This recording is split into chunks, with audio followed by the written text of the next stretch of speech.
I just want to make a plea to the chat to just be respectful, right? Don't make any threats. Don't try to be edgy, right? I think it's important for us to be respectful. You know, Tashi's donating his time to us to be transparent and to help us understand some of the controversial things that have happened. And I think it's on us to be just as respectable to on the other side. But you know, I'm excited for this, and I think this is something that Halo desperately needs more of. Well, I'll be the first to say, Tools, it's an honor to have you on the team. Go ahead and do what you do best. The interview is starting right now. Ladies and gentlemen, welcome to the show.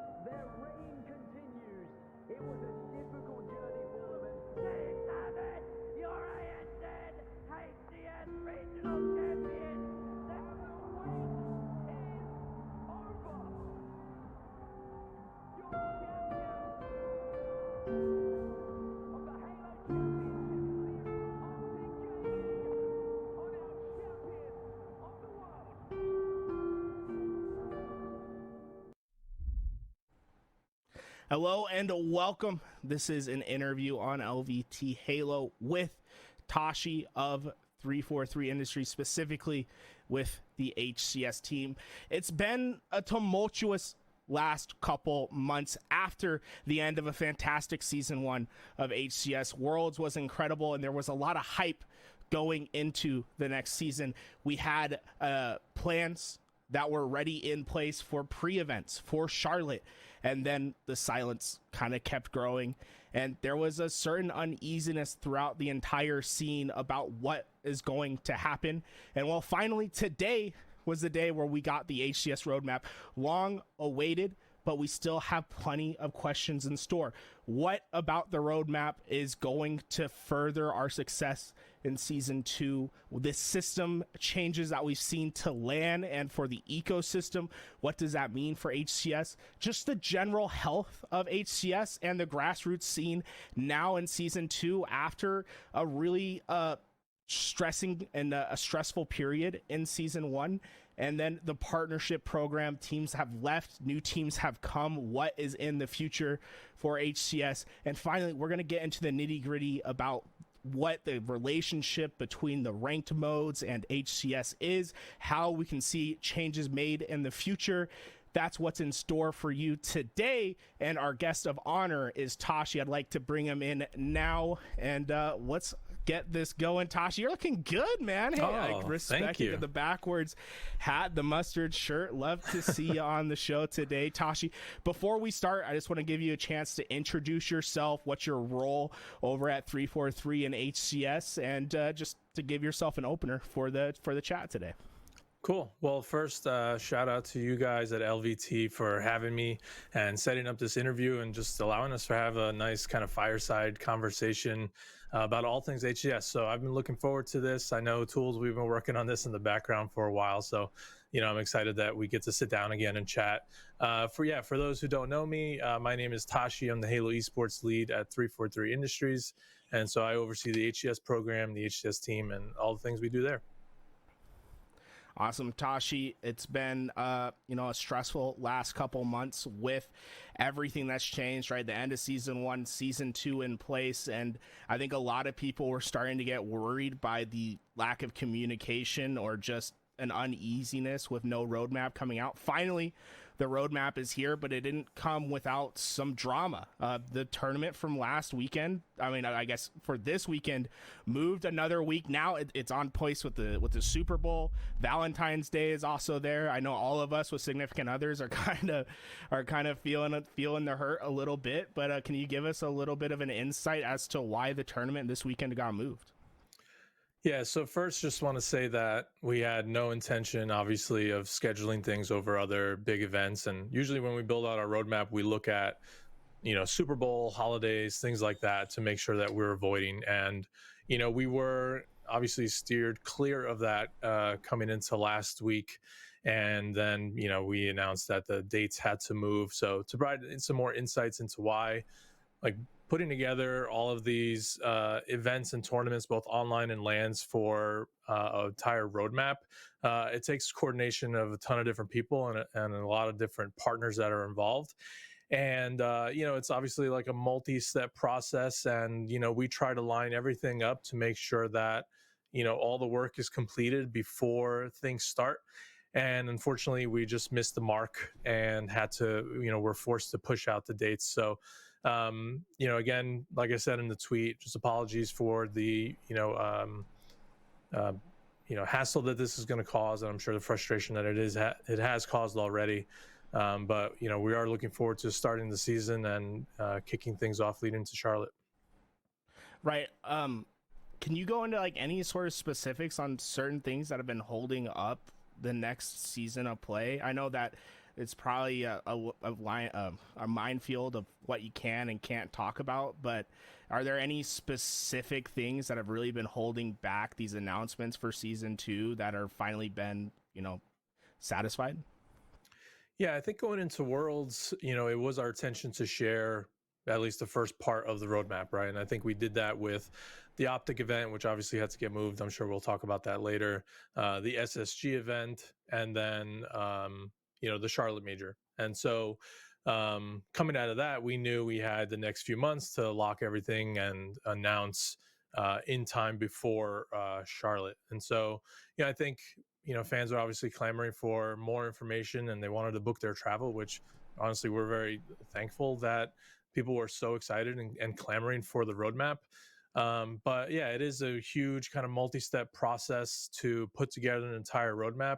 But our intentions were to make sure that we had it out before Charlotte, and not just days before, but weeks in advance. And so we did that, but obviously fans wanted it sooner, as we know, and I think also probably wanted more communication along the way. So I think good kind of insights and learnings for us. But we are glad that we have the entire roadmap out there starting today. Well, okay. I think if we can, I'd love to get an image of this roadmap up, just because this roadmap, there's some controversial things that have changed. First, we've gotten rid of regional events. No regionals. We're replacing them with global invitationals. Can you maybe speak a little bit as to what led to that decision? Yeah, I can touch on that, and I think it's part of a larger story. So I might actually, in this, hit on other questions you might have. For us, we really want to focus on sustainability for Halo Esports. And I think this goes across the entire esports industry. How do we ensure that year after year, Halo Esports will be there with a roadmap like you saw today? And, fans, players, and partners, everyone can rely on, Halo Esports will be there. And we're also working on the game and whatnot alongside of it. So, going into year 2, we made sure we were taking a very strict approach to which parts and components of the roadmap from year 1 were performing the best, right? If you go back to 2019, 2020, 21, we were still kind of building the roadmap in a vacuum, leading up to the launch of Halo Infinite. And now with the game having released, we're able to see, okay, how are the Pro Series performing? How is regional events performing? How are, the majors performing? All these things. And then going into year 2, we wanted to make sure that we were focusing our efforts on the things that were going to drive the biggest impact on the league and on the entire ecosystem. And for us, that obviously you can see it in the roadmap, kind of led us to having events in the United States. Now, obviously, it's still important that we have representation from players from around the world, and so I think one of the, I always call it an improvement of the roadmap that we have for year 2, is that every event will feature teams from every region, which is something we didn't have in year 1. And so you'd have events like, let's call it the European Regional, which, not taking away the importance of what that was for that region. Obviously, we had that event for a reason. But for the entire Halo Esports scene, it was kind of like a thing that was happening on the side, and it was really just important for the European players. But now at each of these events, you'll have things that are impacting the entire global scene.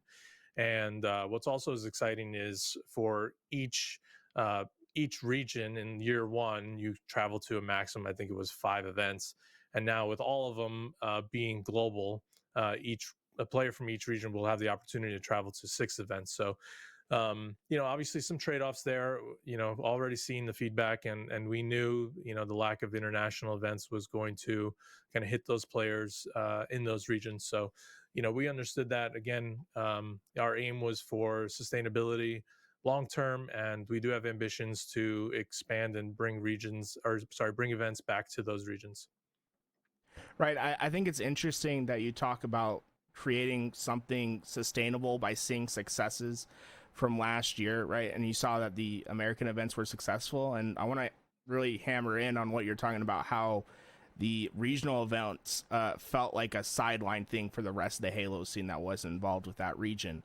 To me, that speaks more of a failure to market those events or to make them more prominent in the scene.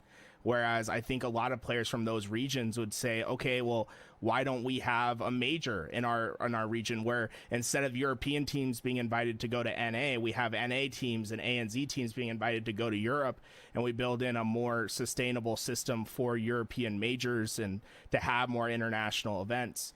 And is there really, was it too risky to make that sort of play? Is there plans for that to come back? I do think it's been a huge disservice to the international scene for them not to have these events to go to. Yeah, I would push back on calling it a failure on marketing. I don't think simply increasing marketing means that you're going to get the same attendance, viewership, and all of the other goals that we have. At the end of the day, there are a ton of players in the United States and viewers there, and doesn't matter how well or made aware of the event that they have, it's might not be something that they're interested in, and we've seen that consistently throughout the year. So I think high level for us, this isn't us intending to abandon those events or anything like that. It's still important that they're part of it.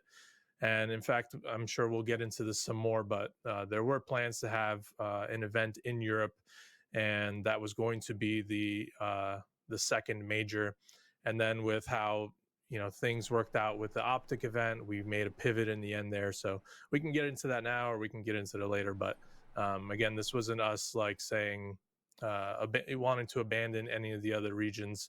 It is important to us, and obviously, a lot of fans from those regions are feeling like that's not entirely true in the roadmap that they see. But to your question, long term, we do want to get back to having more regional events.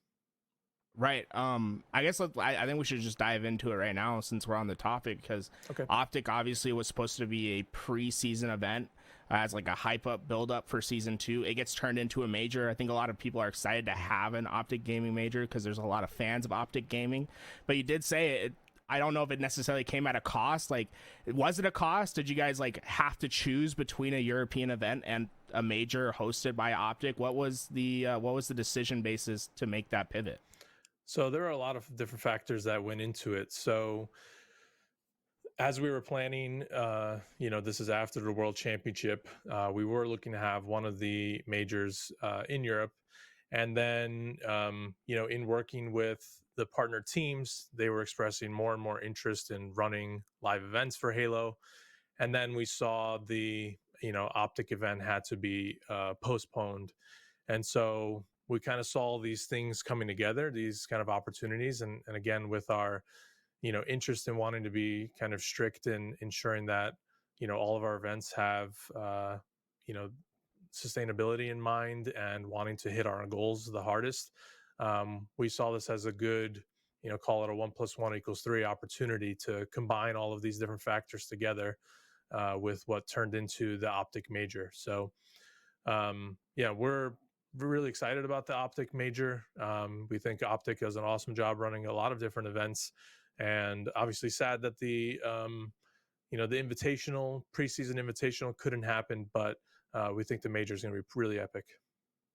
Right. I think it's cool that we're going to have an Optic gaming major, but why did the Optic event get canceled in the first place? I think there was a lot of controversy around that because it seemed as if there was never intention for that event to ever start in the first place from either side. Like, team tickets didn't really go on sale on time. There wasn't really any promotional lead up to it as like people were predicting for there to be. Like, what led to the decision of the Optic Major being canceled? I mean, not the Optic preseason to be canceled, and then how did the conversation about, okay, we need to reschedule this needs to turn into a major, how did that specifically come to arise?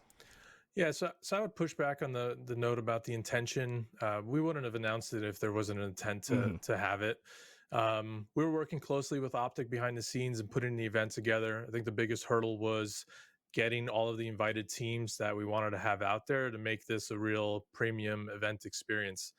And I think with it being in the off season, the closeness to the holidays, and all of the roster shuffle that was happening during the scene, a lot of the teams just weren't able to make it happen. And so rather than, and we went down the rabbit hole with Optic on a lot of different ideas of how to keep the event, but still try to make it a great experience.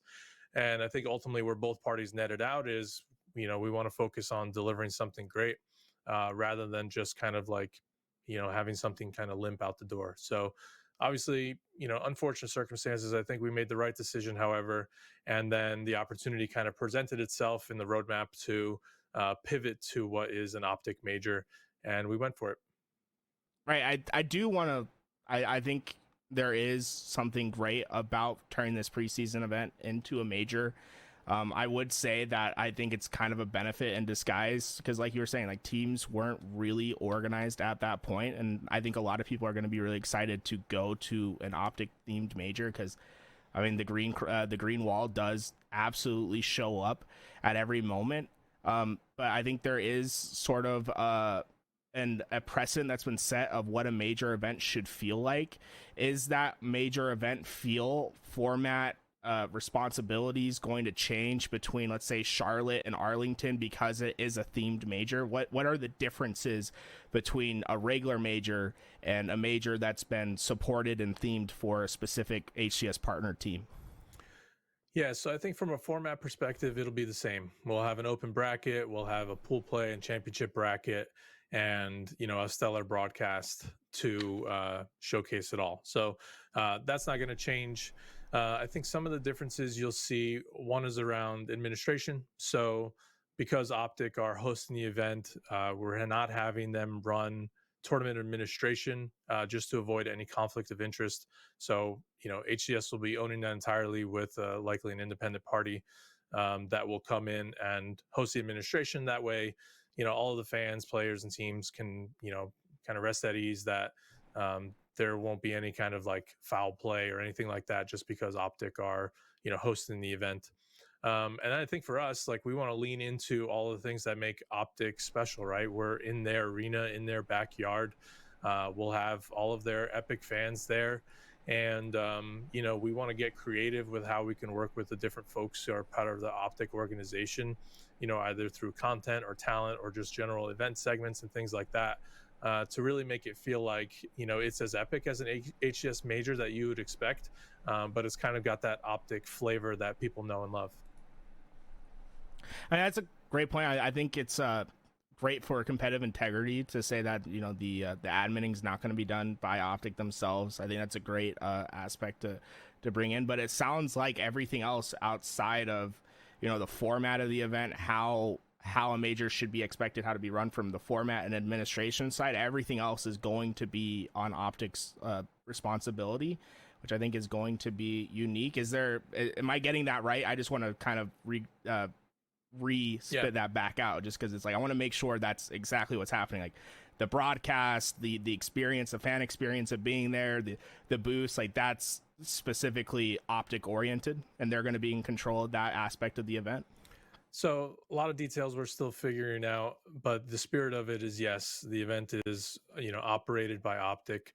It is an official HCS event, and so we're going to be working with them, and I already have been, hand in hand to make sure that it meets the quality bar that fans and players expect, and it also still respects the spirit of the Halo Championship Series and the tournament, the competition, and what it means to be an official HCS event. Yeah, absolutely. I think that's a great clarification. I think a lot of people will be taken aback by you saying there's still a lot to figure out. But I will say, it's in June, right? It's still a long ways away, and things do take time. I don't think it's necessarily. I don't think it should be expected at this point for people to have a full-fledged event ready, planned. There's still a lot of a road to be built on that, and I'm sure we'll have a conversation once again when we get a little bit closer to talk about those trials that are coming up. I want to go back to our Sorry, previous can I interview. interject Oh, real quick? yeah, go ahead. Just on the comment about taken aback by not having all the details figured out. Right now, the team's main focus is Charlotte, right? That's 3 weeks in front of us, and we need to make sure that's as epic as an event as it can be. We also learned a lot running the first year of HCS. Those months, those events we typically plan out about in true detail about 3 months in advance. So we're confident that we've got the time to deliver and execute on a great experience.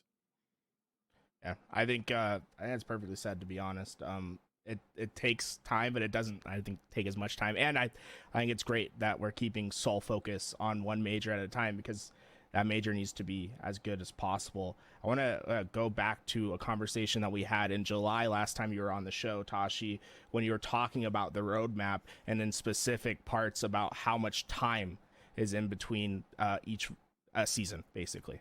If we can roll that. Generally, you need some space between events. You can't have open events like every 3 weeks, because players are then, you're cannibalizing the scene. They're going to have to decide between one or the other, and ultimately just makes both products weaker. So when timing doesn't work out, it's like, hey, we've already kind of locked in this major, or there's this other event that's been locked in, and so now when this other event comes in that we want to do, it's only available in this like 2-week time frame, or this one weekend. And that's what I mean when timing doesn't work out. It's like it's too close to the other events. It would damage the entire roadmap. And also sometimes from a format perspective, like, doesn't make sense. Like, why would you have a regional after a major? Things like that. So those are some of the things that happen when putting together a roadmap. So, I mean, I hear that conversation we had last time when I was re-listening to our interview in preparation, and then when I did see the roadmap, I looked at it and I was like, well, I feel as if maybe we have a summer that's jam packed with action, right? That spacing that you were talking about isn't quite there. We're also seeing, once again, it was an unprecedented break between majors last season, with the first one in December, the second one in May. That same time period of a lapse in between majors is here with February to June. What led to the majors being so separated this time, and also just packing the schedule towards summer this time around in season 2? So a few things to comment on. I think in year one, worth mentioning that the events that we had were all opens, and so when I talked a lot about worrying about player travel and getting from one event to make sure we're not cannibalizing that, I think that's remedied a bit by how the majors are spaced out, but also with the global invitationals, it kind of solves for that. So slightly different kind of structure all up. In terms of the time between the majors, I think when we built the roadmap in year one, we were really focused, or where we started, I should say, was around the DreamHack events, and those were kind of like the tent poles. And then we kind of moved the majors around there, and then what we found was, it caused the roadmap to not flow as smoothly as we wanted to. Additionally, and I think I mentioned this last interview, we wanted to make sure we had something shortly after the launch of the game, and we did that in December, and that was awesome. Raleigh was kick ass, but we also wanted to make sure that the World Championship was roughly around kind of the anniversary of the franchise, and so that's where we landed in October. And what that ended up doing in the first year was having this really 11-month long season. And we just knew that wasn't the kind of like steady state, and not really sustainable either for us or for players that we wanted to get into. And so to fix that, it means we started later than we did in year one, right? Where we had basically qualifiers right after the game came out in November. to now qualifiers happening in February. And so what you're going to see going forward is our intention to stick to a kind of an 8-month cadence going forward for HCS, and having a few months in the kind of off season for players to recuperate, and obviously the team to recuperate, and rosters to shuffle, and the game to get updated, and all those things that happen in off season. And we're more like kind of other esports in that regard as well. So that touches on kind of some of the issues that we had in year one, and how they're kind of mitigated in year two. A lot of the same stuff, still worked out in year two when it comes to booking venues, however. So, we generally have an understanding of the types of regions that we want to go into. And by regions, I mean parts of the country, and time frames that we want to have everything in. We know, hey, we want to have the first major in February. Okay, let's go look out and see what's available. And there were actually venues that were available over the Super Bowl weekend, but we obviously passed on those and selected Charlotte. And then we looked at, okay, roughly October is when we want to have the World Championship again. We know we want it to be in Seattle, but we started in year two focused really on the majors, right? And locking in those as quickly as we can, so that the rest of the roadmap can fall around it. But again, like I mentioned, it's not entirely possible for us to exactly pinpoint this is the city, this is the weekend, just based on venue availability. So we do our best with what's available, and trying to land in the best kind of cities and states at the right time that makes sense. And so I don't think you're ever going to get a perfect, if 7 weeks is ideal, you're not necessarily always going to get every 7 weeks is the gap. Sometimes it'll be 8, sometimes it'll be 5, 6, whatever it might be. So it kind of flexes in that way. I think one thing we are excited about, however, for year two is addressing that feedback of just how much kind of dead time there was. And it goes back to what we were talking about, with the regional events. From our end, and for obviously the communities in those regions, there were events, right? The team was traveling around the world and operating these events, but for the majority of the scene, it felt like there was nothing going on. And so that was a very clear signal to us as well, that events in North America and US are really the heartbeat of the entire ecosystem. And so when we look at now in year two, what we've got lined up with having events in June, July, August, September, and then October, we feel like the majority of the roadmap is very kind of bang bang, as you mentioned, and should be insanely hype. Yeah, I think that's a great point when you talked about the logistics of making an event. Can you give us a little insight of how this planning stage sort of started with at what point was Charlotte written down as okay, this is our place, this is our event? How far in advance are you guys pinpointing these dates and these cities for majors? Yeah, so it started as a process back in spring, summer of last year, with kind of evaluating the performance of the roadmap so far, which is obviously tricky because we hadn't had all of the events taking place yet. We had the majors, we had online stuff, so we had a kind of a good pulse and a good indication of where things were going, and we had the supers as well. So we had a good part of the story, but we didn't have the whole story. Obviously, World Championship was still to come. So we really started with evaluating, based on our goals, what are the components of the roadmap that are having the biggest impact. And obviously, we need to look at the cost of these things as well. It doesn't make a whole lot of sense if something is high cost but has a low impact towards our goals. So we looked at it with that lens, and always wanting to be kind of as efficient and cost effective as we can with what we're doing. Again, long-term sustainability is really important for us. But it started really in earnest in the summer, and leading into Orlando and Worlds, with pinpointing the majors, right? Starting with Esports Engine and determining okay, what is the length of the season? What months do we want to start and end in? What are the kind of key cities or states that we want to be in? And then, they will go survey all of the different venues in that area for those timeframes. And then it's kind of a process of figuring out, okay, are we going to go here? Are we going to go there? And trying to nail those down while also still kind of evaluating the rest of the roadmap.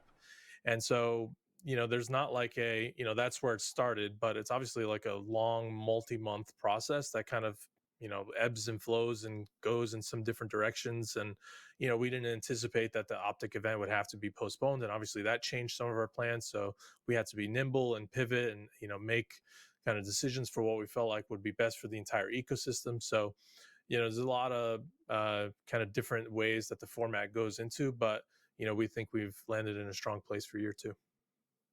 Yeah, I mean, overall, I think there's definitely some disappointments for people when it comes to, not having internationals, regionals kind of being gone. But I do think there's a lot to be taken with some happiness, right? The global invitationals, I think, are a really exciting new event. 16 team invitationals are going to be fast paced broadcast wise. They're going to be high octane competition. The new events with teams like Space Station Gaming having a global invitational at their venue over in Salt Lake, I think is going to be really fun, and we're going to see more online events. So I definitely see that as a big plus.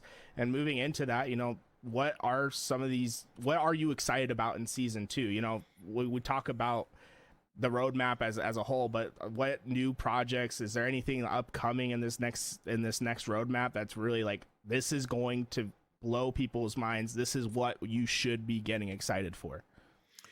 One thing I'm particularly excited about is the partner team events, right, with Optic and Space Station, like you just mentioned. We had talked about how important the partnership program was with the teams. And, we were really blown away by the level of interest from the teams to get more and more involved. And, we're taking a big leap in running official HCS with these partners, official HCS events with these partners. And, we're excited to see what they all kind of bring to the table. Obviously, Optic have their own flavor and the kind of event experience that they have. And, obviously there's amazing clips on Twitter and whatnot of, Hitch beating the drums and just the crowd going nuts. And obviously they have just awesome creative teams. So, we're excited to put on a kind of really unique type of major for them. And then I think people were really delighted by the Space Station Snowdown that just took place last month, and really, I think, impressed. And we were as well with Space Station's ability to kind of entertain on a different level, but still make things that were grounded in the community. It's very clear that they understand kind of who the important people are in the community to be faces and representatives of the ecosystem, and how to remain true to what this community holds near and dear. They're also just like really funny. So their skits were unbelievable. I think it was like 45 minutes of content that they made just for little interstitial bits.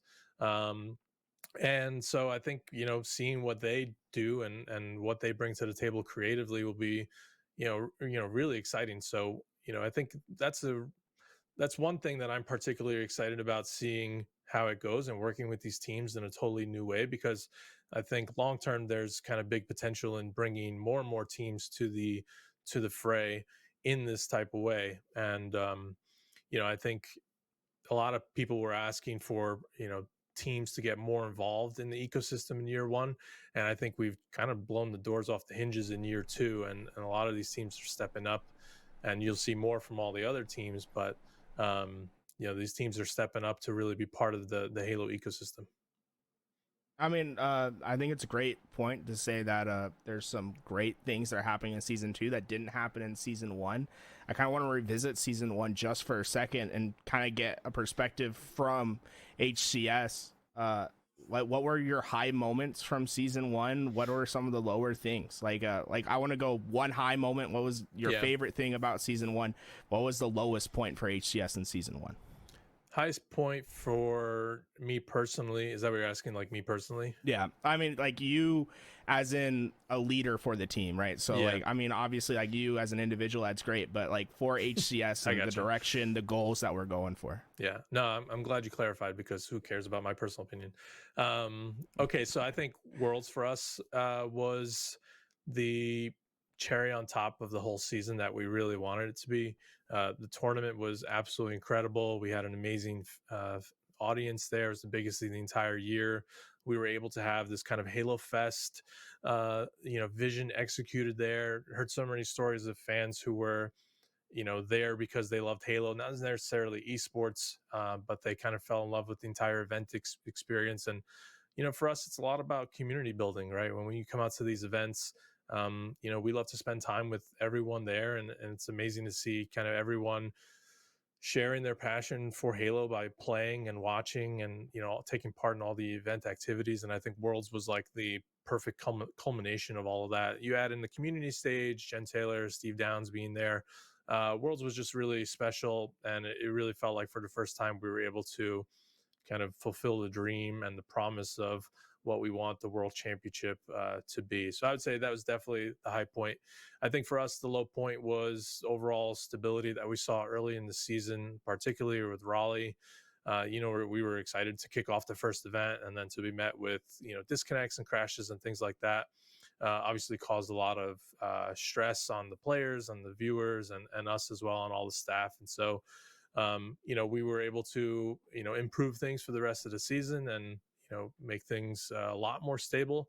But I would say, that part of it was definitely the low point, I think, for us. What changes from season 2? I mean, like going into season 2, I think stability. It was, I mean, like you said, it was pretty bad in Raleigh. It got better throughout the season, but I still don't think it's necessarily at the point that people are happy with in the scene.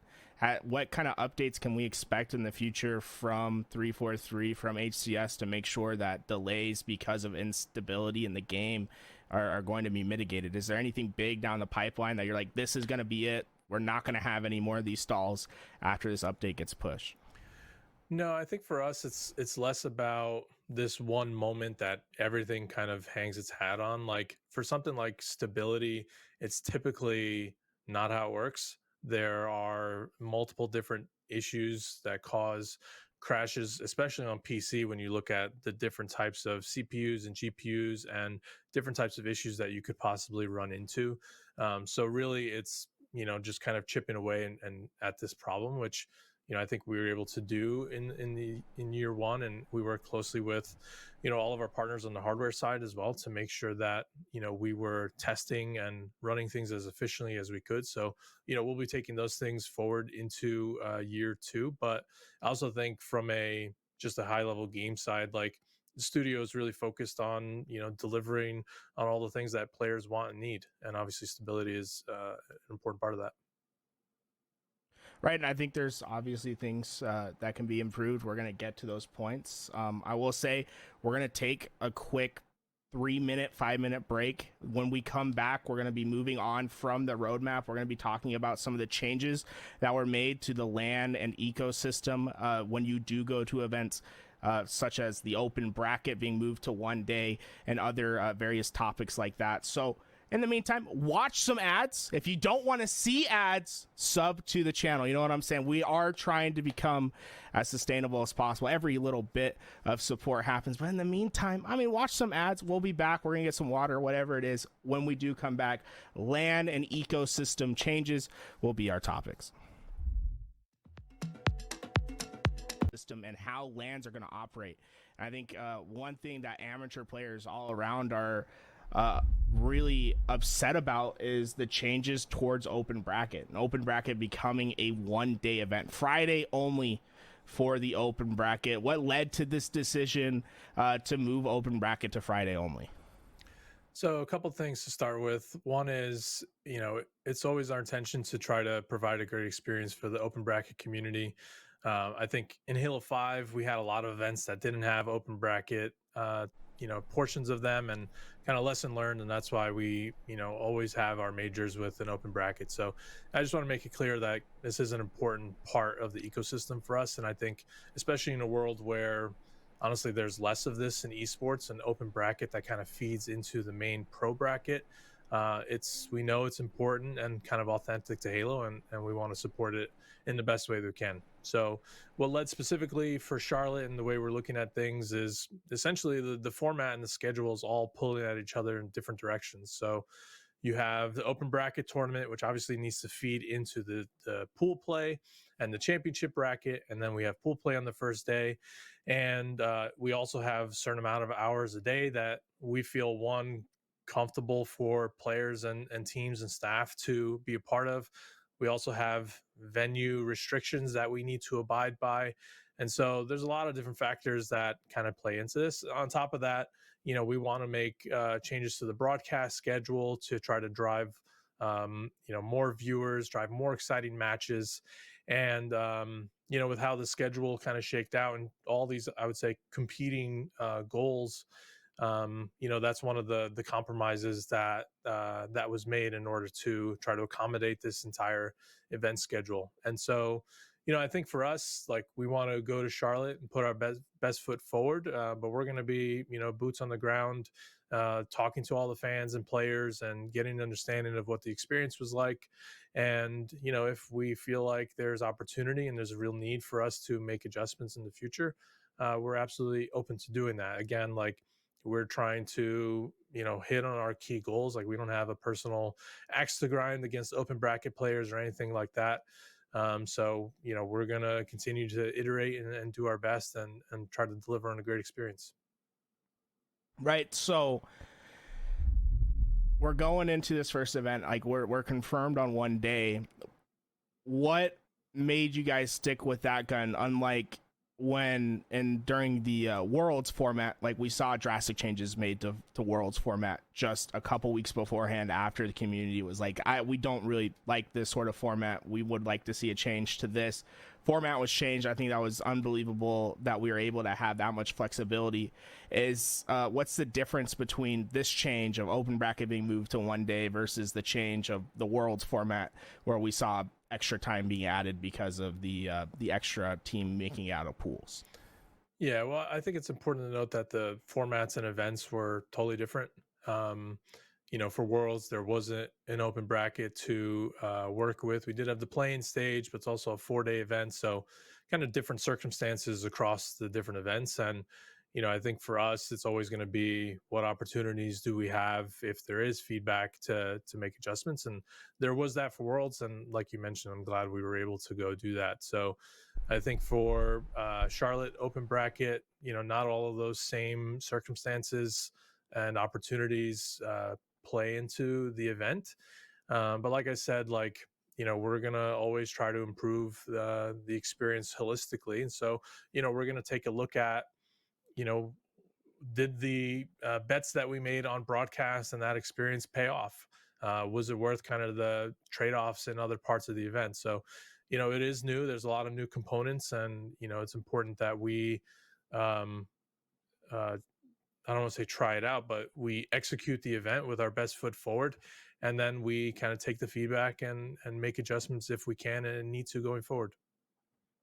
Right. I think one of the biggest changes, right, not only is open bracket being moved to one day, it's also not feeding into the championship bracket directly anymore, if I have it right. So the 4 teams from open bracket will qualify into pools.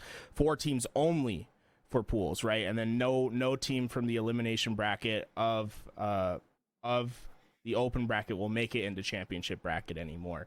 I think as a player who would compete in the open bracket, I think a lot of players see that opportunity to make it in the championship bracket as a big deal to find themselves with a future in pro teams. It's a scouting opportunity, right? It's to get better placements.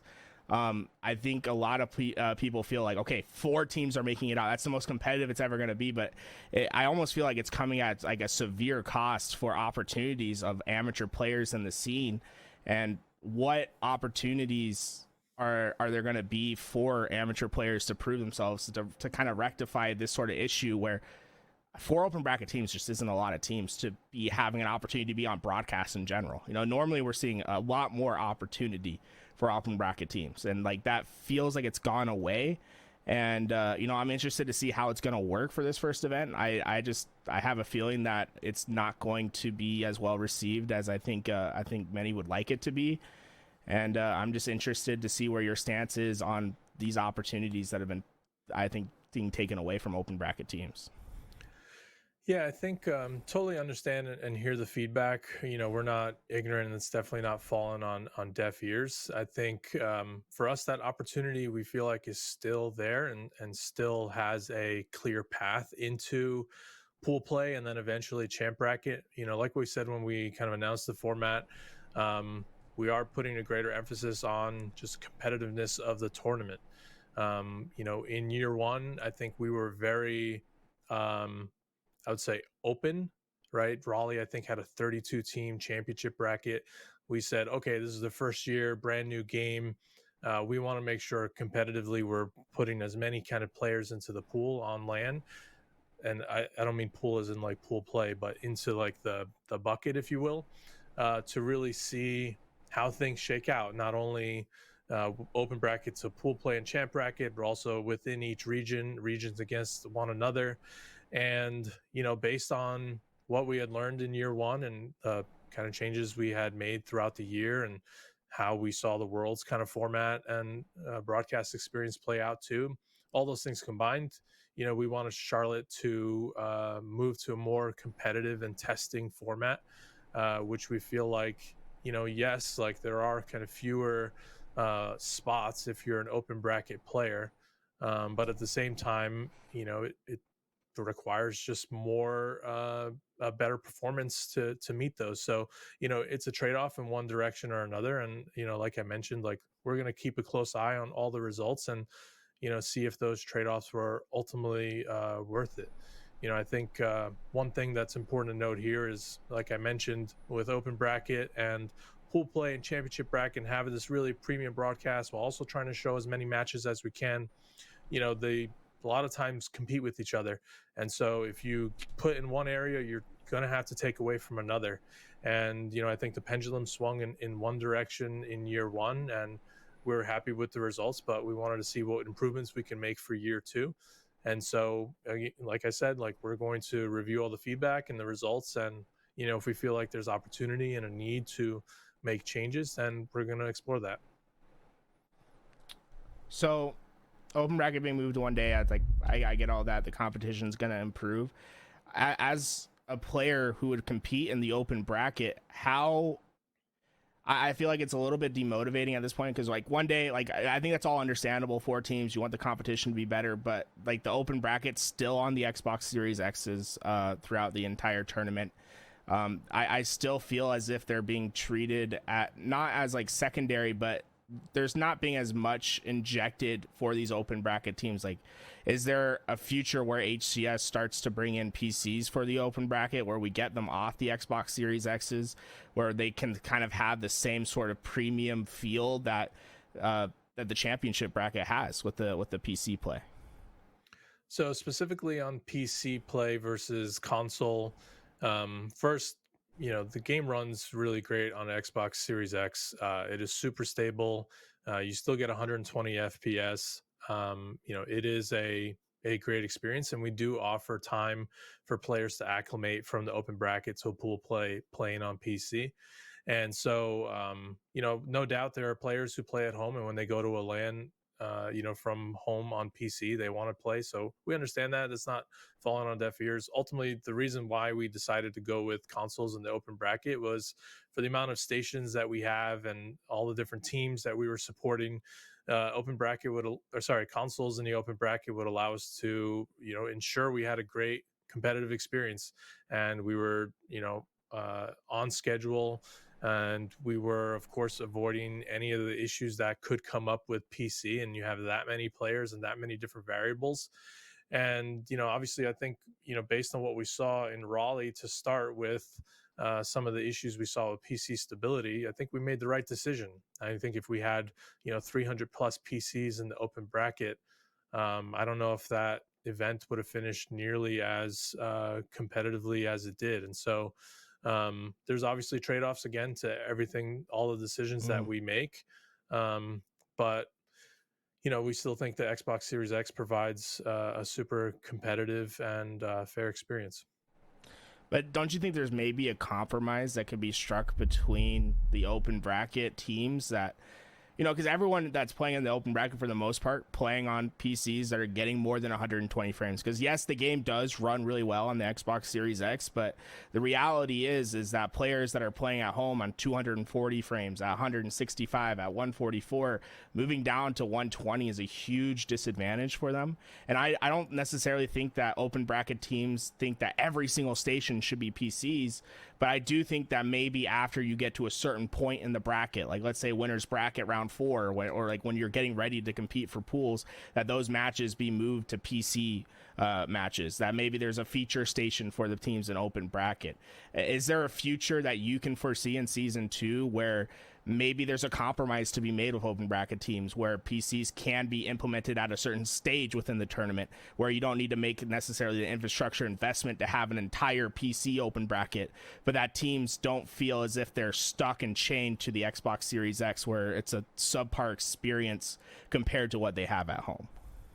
Yeah, I would push back on the disadvantage part. You know, it's important to us that all the players in the open bracket are playing on the same equipment, and same when they move into a pool play, they all play on the same equipment there. So I hear your point overall on it being different, but all the players against each other are playing with the same, um, uh, properties or whatever you want to call it, the same equipment, the same settings, all of that. So hear your point overall, and maybe there is a world where there's a middle ground where part of the open bracket, like the later stages you mentioned, goes to PC. I think at this point we're not ready to do something like that for Charlotte, but it's a good note and something that we're happy to talk about, as a group. Right, and I think that's the biggest thing with the open bracket teams, is I think they feel as if they don't have a line of communication for when these changes happen, right? Because they're kind of sudden. They're used to one thing and then they get thrown into another, and it's the expectation that they have kind of isn't met. Is there a road where you see a little, maybe more feedback being taken from the open bracket teams, from the teams that aren't getting these travel stipends, to maybe making changes in the future? Yeah, I think it's a good point. I think we can do better here. And my head is already going towards just having more regular touch points with kind of some of the amateur player community leaders, whatever you want to call them. I think we'll take that in for Charlotte and talk to people on the ground, like I mentioned, but also after the event. And we'll have some time for before the optic major. So there might be an opportunity to make improvements, and we're certainly going to seek those out, of course. But obviously no promises on, changes, from one event to another, but at least you have my word that we're always going to try to improve the experience where we can. Yeah, I mean, absolutely. And I think it's these are conversations that need to be had, and I think we'll see improvements in the future. And one of the improvements that I would definitely want to see is kind of the transparency with the crowdfunding situation, to be honest. I think a lot of pros had the expectation of crowdfunding for Worlds. They were seeing it as a big event. I felt like a lot of the marketing leading up to season 1 was talking about crowdfunding and how much of an impact it was going to play and how big the prize pool is going to be at Worlds. And then when it was pulled away at the last second, where they were like, oh, this is just going to be $1 million, I think a lot of the pro players felt betrayed. And now in your most recent blog, we talk about how crowdfunding has been put on hold. What sort of, can you kind of run us through the trials of this crowdfunding and why these changes are being made throughout season 2? Yeah, a few things I want to touch on. I think one, from an intention standpoint, we've always been, I say, passionate about crowdfunding, and myself personally, like, I'm a huge Dota fan, so seeing what they do with the international has definitely been inspiring. And we did a lot of cool stuff for Halo 5 as well. So from an intentional standpoint, there is a strong desire to bring this kind of back into the HCS ecosystem and let the community kind of support each other in this cool way. I think where we missed the mark in year 1 was there was really no clear connection between the game and how it worked and how it ultimately went to the league. And that opacity is something that obviously erodes the trust that fans and players have with what's going on. And I think for us, we want to really ensure that that strong connection in the game is there first before we bring it back and it feels like a real first class citizen. So that's our kind of stance. One thing I do want to clarify and touch on is, I can definitely see how players maybe have gotten their expectations for Worlds, set high, especially after, Halo 5. But, we did not come out and say the World's prize pool was going to be X amount after crowdfunding or anything like that. So I just want to make sure that was clear. And to speak on the kind of the pros impact, we definitely understand how they were feeling, especially that close to the event, feeling like the rug was kind of pulled underneath them. And I addressed it to them directly at the player meeting at Worlds, and especially for the communication, apologize for how that was handled. So we're that experience and feedback is definitely not falling on deaf ears there. And the last thing, just to comment on this, I think what we saw was early on, we were boosting the prize pool for the majors and whatnot, and then we kind of pivoted towards supporting more kind of events and whatnot. So I think, as we look forward, we'll kind of look at both of those strategies and see what is the best kind of way forward for when we do bring it back and have those stronger connections in the game. I am reading the blog right now and what you wrote about crowdfunding, and you talk about there's going to be a pause on crowdfunding. What does a pause specifically mean? Does that mean that money that's being spent on skins in game now aren't being contributed to crowdfunding until this pause is uplifted? Or is it just a pause on that money being distributed through crowdfunding into events? Like what does that pause specifically mean for crowdfunding? Yeah, I saw in the pre-conversation you were having with Brandon that there was some confusion here. So we actually went and just updated the blog so that it's super clear. So there's not going to be any crowdfunding for 2023, and it will come back when we have that stronger connection in the game. And we've got some ideas on what that could look like. And again, like our intention and ambitions are to have a really robust part of the program that does this. And the studio is also passionate about this kind of features in the game for things like charity as well. So it is important to the studio. No promises on when those in-game connections will come through, but that's our decision that we made for 2023. So if I have this right, then it's a complete pause, right, on crowdfunding. Yes. So if you purchase anything in the game, let's say today or tomorrow, it's not going to contribute towards HCS. Okay, and it's like I think that's like a big disappointment for us. I think I understand like wanting to get it to a point. I would say just as a plea from the community, I think it would go a long ways if that money was still pooled aside and then was accumulating until the season in which it was to be brought back. Just because it feels like crowdfunding was an identity in season 1, and now that it's kind of gone in season 2, I think that it's kind of a huge blow for the entire scene, to be honest. Yeah, I don't necessarily disagree, and I think if we can go back in time, we would have probably handled especially the communication differently. I think for us going forward, the message we got loud and clear was just more transparency around this, and I think those in-game connections that we want to add into the game over time will allow us to bring this back in a more rich kind of experience. So that's our kind of stance on crowdfunding at the moment. Right, and I think what needs to be said is said. I think there will be a lot of time for people to really mull on this information and to see how that makes them feel. But to move on just a little bit, crowdfunding obviously on its pause. I did notice that we're also reducing the amount of stipends that are being given out to events. If I'm correct, I believe in previous events we were seeing more travel being paid for like ANZ teams, Mexico in particular. Now it's only one Mexico team being flown out to pools, and then 2 to the open bracket.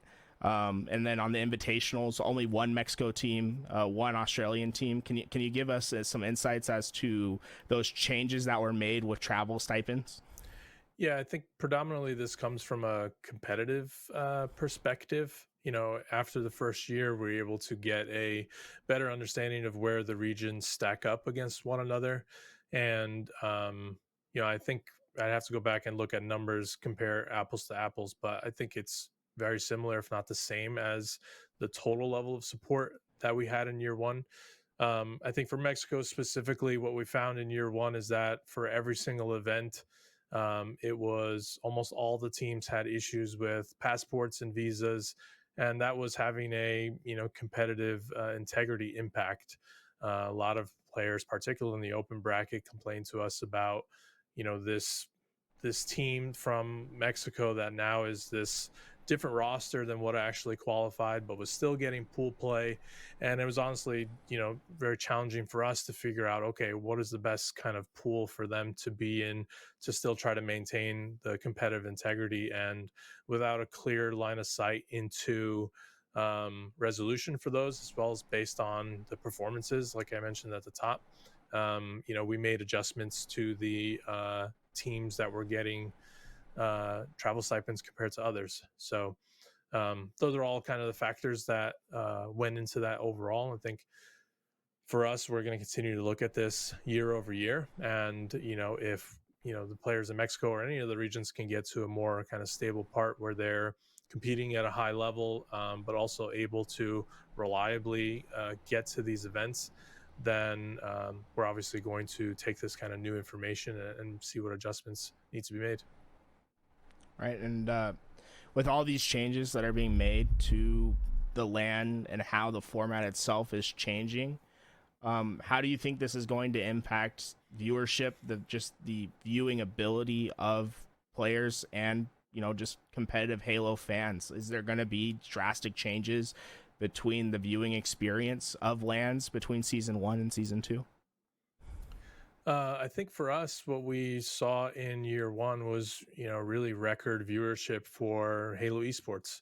And I think we want to continue to do more of the same. So overall, I think there are some refinements that we want to make and ensure that the show is even better and we have more entertaining content and segments and things like that, and keeping a close eye on viewership and trying to enable more co-streamers for all our events like we did in year one. And we have really great Twitch drops that are coming for Charlotte that are totally new. So, we're going to keep pushing on all the different things that impact viewership, not only from just a fan watching experience, but also when it comes to, where you can watch, how you can watch.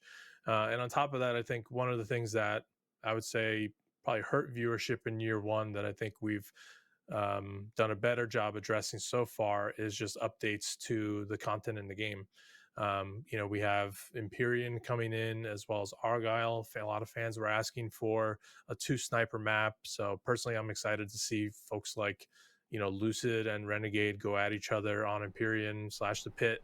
And I think that'll be a totally new kind of viewing experience that we have for year 2 in HCS. And we'll continue to make balance updates that like we have been so far this year, and just create a more exciting and competitive play experience. So, there's a lot of factors that go into viewership, and we're trying to push all of the different aspects forward. Right. I think that was a big change that was made, right? The new maps being brought in and how the format of Halo is going to change moving forward. We've also seen that Plaza has been announced as a remake map coming into season 3. That's going to be added to rotation. Are we going to expect to see a lot of changes to the HCS format throughout the next season of HCS? Like, in season 2, are we going to be playing on mostly Forge maps by the end of it? Is there a plan to what is the plan for adding maps, adding content into the HCS rotation as the season goes on? Yeah, so I think really all of that stems from the game itself, right? Of course. And what I'm particularly excited about is, the focus that the studio now has in delivering more content, delivering on things that fans want. And, obviously in year one, as a studio, we didn't quite meet that bar. And, I think going into the end of year one, we saw Forge get added. We saw, obviously with the winter update, we had the update in December, which brought in the custom game browser. We've made some updates in January, and I think, hopefully fans are starting to see that there's a more regular cadence of updates coming, and we're particularly very excited about season 3. You'll see the Shroud screen equipment come into play on competitive. You'll see that on live fire and streets, particularly for HCS, which is great. You'll see the bandit come into play. So I think you've already seen some kind of more regular updates, and our intention is to put our heads down and get to work and continue to deliver on what fans and players want. And I think that will then dictate, and our pace there will dictate how that kind of impacts HCS. I think for us at a high level, what we want to do is ensure we're more quickly addressing player feedback as it comes up. I don't think we're able to adequately do this in year one, which is no surprise. So as new feedback comes up, or there's something that happens in a tournament, we want to more quickly address that feedback.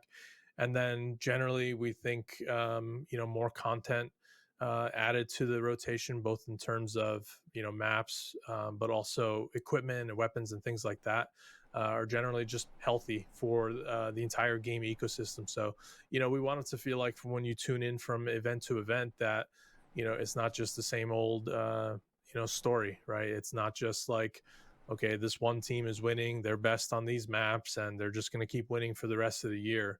I think it's important that we not only respond to player feedback to make the experience better for them, but we're also challenging players in different ways and really testing their competitiveness, and providing an exciting platform for fans to watch and tune in and follow throughout the year. Absolutely. Before we move on to our next section, I just want to say, is there any final statements that you want to make about the land changes that have been that we've seen, about things that are changing with the general format of HCS into season 2?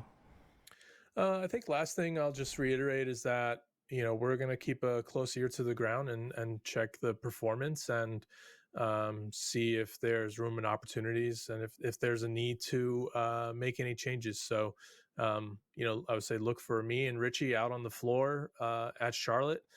You can grab us at any moment and talk to us about the things. I'm sure we'll be reaching out to folks on Twitter afterwards as well, just to get more insights. So I'd say for us, like, we don't have a personal kind of axe to grind. We're still trying to deliver a great experience for everybody, but we also have to keep in mind all the different conflicting goals and audiences that go with kind of big events like this. But for the open bracket community particularly, like, having open brackets at Halo events is part of the identity, even before HCS was a thing. And especially for me, as someone who played but was not good enough to be pro, like, the open bracket was how I personally was able to kind of stay in the scene. So it's still an important part. I think it will always be an important part of Halo Esports. Absolutely. Well, I'm gonna say right now we'll bookend that. We're gonna go to another quick break, just 3 minutes. If you guys don't want to see the ads, hey, once Watch again, those subscribe, ads, support LVT, watch the ads, or just sub to the channel. That always helps. When we come back, we're gonna talk about the ranked experience, online Halo, and sort of the more online section of HCS, and what changes that we can expect from there. We'll see you guys right after the break. Back, everyone. My name is Tools. I am joined with Tashi. We're doing an interview about the next season of HCS and all that goes into it. And I really want to hammer down on this next segment, Tashi, okay, about the ranked experience and how it correlates to HCS. So on Twitter, you were saying that you're more involved, directly involved with the ranked multiplayer experience. What does that really mean for HCS, and what does that mean for your job, basically? Well, first I want to touch on the poster. I saw that in the corner of my eye, and that's why I was smirking. So I gotta get more tape on that. Anyway, yes. So I think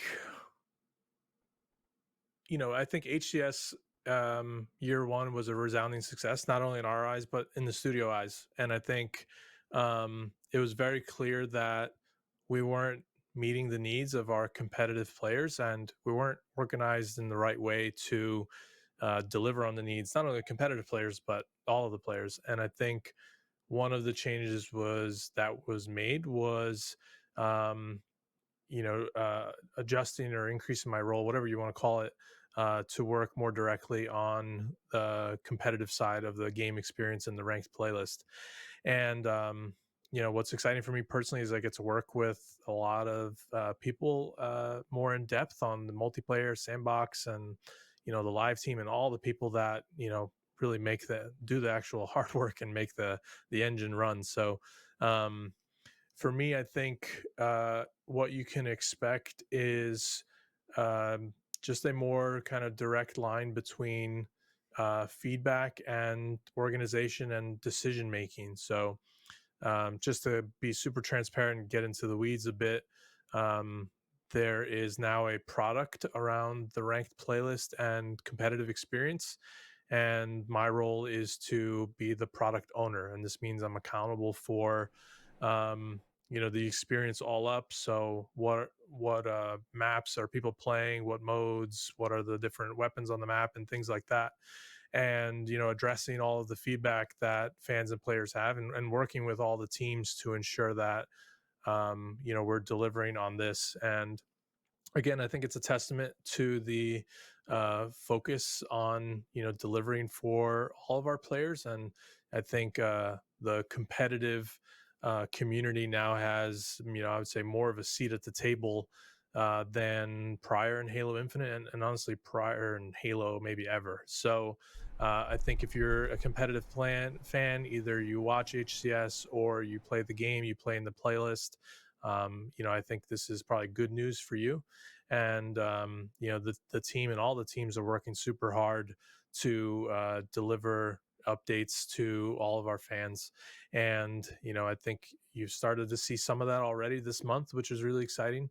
And the team has just done a really kick-ass job of addressing some of the equipment and items on different Forge maps. We've got the balance update coming in just a couple weeks, which is there's a lot of people that went into making that work. There's more updates coming in season 3. So yeah, ultimately I think I'd say really positive outlook you should have as a fan. And I think for anything competitive experience in the game, you can feel free to blow up my mentions about stuff like that, and hold me accountable to ensuring that we're trying to address the feedback as much as we can. Well, I guess since you asked for it, this is me going to be trying to hold you accountable for a second, Tashi. Why is detachment in ranked? I feel like we went through this whole process before with the beginning of this game with Behemoth flag being in the start of the game. It felt like it took forever to get it removed, and it felt like things were going in the right direction with the ranked experience. But then we go and we get these exciting updates. We get new maps, Argyle, Empyrean, and then it always feels like whenever we take a step forward in that direction as the competitive community, we sort of take a step back. And I think most people in the competitive scene not happy with detachment. What's the reasoning behind detachment being in ranked? It feels as if there's this disconnect between the competitive community, which the ranked playlist is really, I guess, our haven, and what's being served to us. Why is there a difference between HCS and ranked at the moment? Ultimately, it comes down to HCS rotation and HCS League having different goals than the ranked playlist. There are a lot of people in the ranked playlist who probably never heard of HCS. They don't watch, whatever it is. They just enjoy playing ranked Halo. And what we've heard, I think, universally from all players is, hey, we need more content. So we need more maps, we need more modes, we need more experiences. And I think it's important that we are servicing the needs of the ranked playlist. And again, that's not always in conjunction or in agreement with the HCS goals. Here's a good example. So it's not always isn't always a great moment to bring in a new map in the HCS roadmap, right? Sometimes we'll have a big update that drops close before a big event, and we don't want to just introduce it into the HCS and cause a huge mess in the scene. However, those people in the ranked playlists are still looking for more content. And so I don't think it would be in the best interest of the ranked playlist to hold this map back or this piece of content back until the HCS season is ready. Because again, like, it's not guaranteed that it would be, oh, just a couple weeks. It could be months, right? Especially if you look at our roadmap for year 2, we've got events, basically every month in the second half of the year. So again, they have different goals. We definitely, understand the sentiment around, if you're an HCS player, you want to go into the ranked playlist and have it be 1-to-1. I know in Halo 5 we did a lot of that. But this isn't Halo 5, and we have different things that we need to go tackle, and so ultimately that's why they have different goals, and we need to, where it makes sense, and where it kind of is required in the roadmap, we need to ensure that we're addressing the goals as best as we can. Right. So then how do we, because not only are we HCS players, right, we're also the players that are looking for that ranked experience. And although I think our main core fundamentals are aligned a little bit differently than the casual Halo player, I still think that we're still a member of the ranked playlist, right? And I think it's been pretty universal on the highest level of competition. Like when I say like Diamond and Onyx players that we don't like this map, or there's certain aspects of ranked, how do we make our voices heard so that those statistics, so that feedback is heard to the ranked team and that we can potentially see changes? Yeah, I'd say one, like, the feedback is heard, so it's not falling on deaf ears. I think for us, we are focused on getting more and more content. And you mentioned Plaza earlier. I think that's a great example. And I think we do want to get to the place where the ranked playlist isn't just like any and all the maps that have ever released, but it is a more kind of curated and competitive experience, to where maybe the only reason you don't want to play this map is because it's not in HCS, and less of like, we actually aren't huge fans of this experience. So I think we need to get more content in there, and that is still what we're hearing loud and clear from all of our players. And it's not just casual versus competitive or anything like that. There are a lot of hardcore ranked players that play, all the time, that want more experiences, and we, I think, owe it to them to continue to deliver on that. So I think if there's feedback about the maps, we want to address that. We already did that with detachment and removing the barrels. And if there's more feedback about the map experience itself, like, I'm positive that the map team will want to go in and address any player feedback that they can. So I think I think important for players to understand the goals and what we're trying to accomplish. And you mentioned kind of the Diamond or the Onyx community overall. Like, that is just one portion of that entire ranked playlist, and I don't think it's necessarily fair to call everyone else casual. Again, the ranked playlist has a super high engagement, and we want to keep players playing and loving the game, and we think delivering more content is critical to that. Right. I think there's been a frustration with the competitive community with the lack of changes or the speed of changes that have happened, right? So we've resorted to using GAs, and last time we talked, you weren't necessarily not a fan of GAs. You said specifically that you felt that it was a failure from 343 that GAs have to exist. Now we have seen some changes coming into this next season, with the Mangler being removed, the pulse rifle being removed, the red rack system coming into place.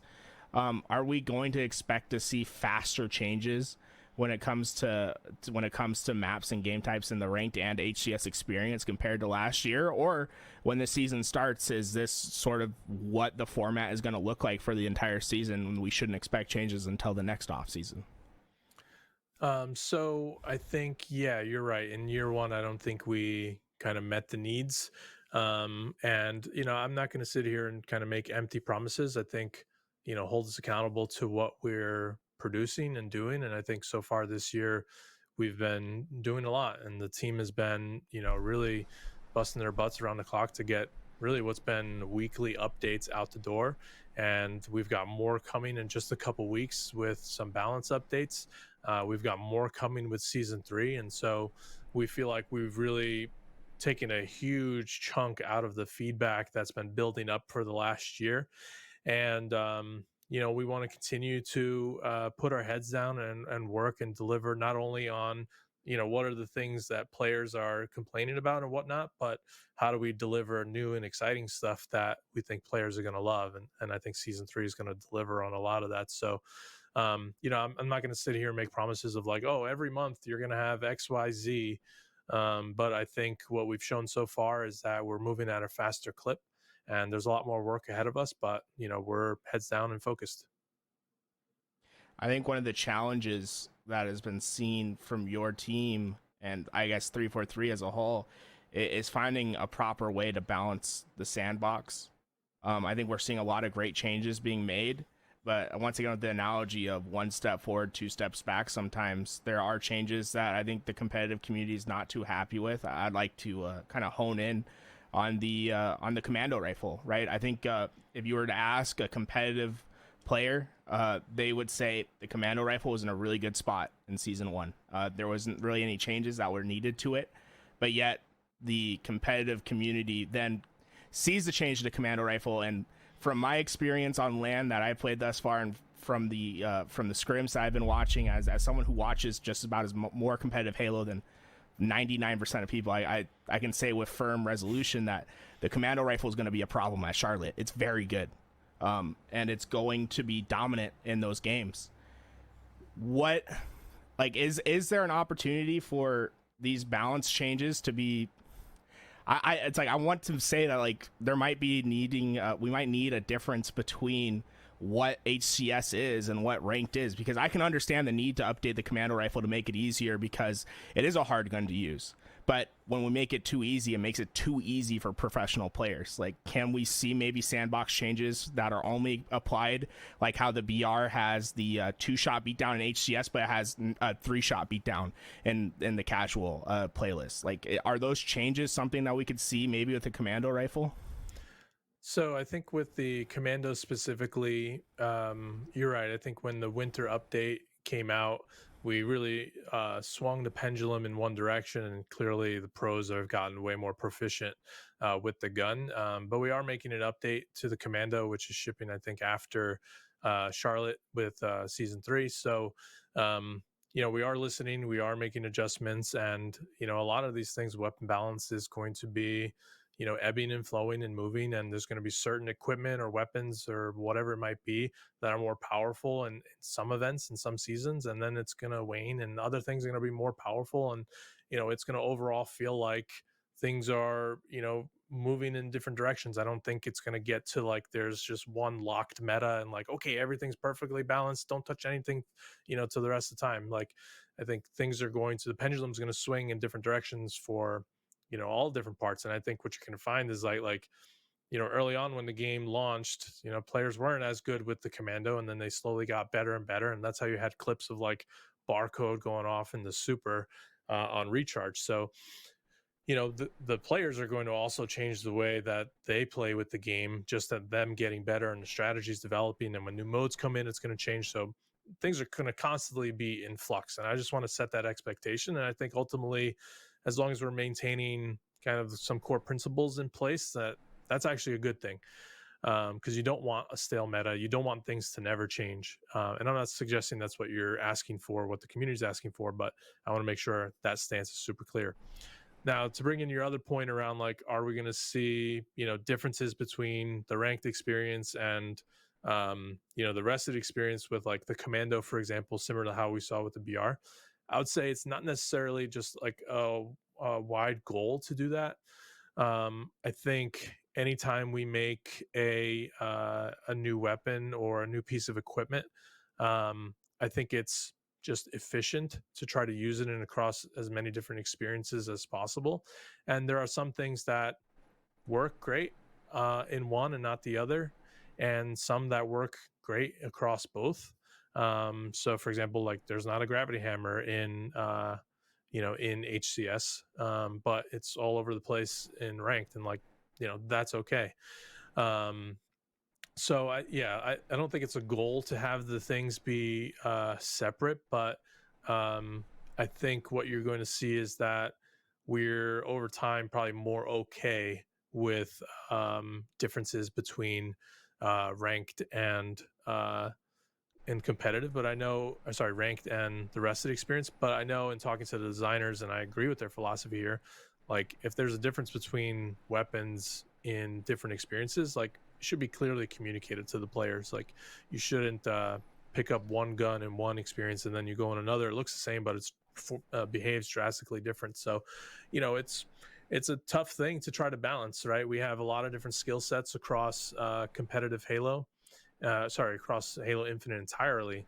And, I think our game performs differently based on the skill of the players and the teams. And so, yeah, we're going to do our best to try to address the feedback as we can. And, if something just doesn't kind of fit or work in competitive, like we saw with the Mangler, we're going to throw it in the vault and clean things up a bit and, try to work on and introduce things down the road. So it's all kind of a long-winded answer. I hope that made sense. No, I think we're getting to the same point. Like I understand what you're saying, but I can see the frustration from the competitive community because it feels as almost that we're replicating the roadmap of Halo 5 a little bit, where in Halo 5, we started the game sprint, AR, radar, right? And then 2016 sprint, AR, radar, and then we kept asking for changes, and then changes were slow, and by the time where Halo 5 got into a really acceptable state in 2018, it felt like it was too late. And I think a lot of competitive players and pro players are just hoping that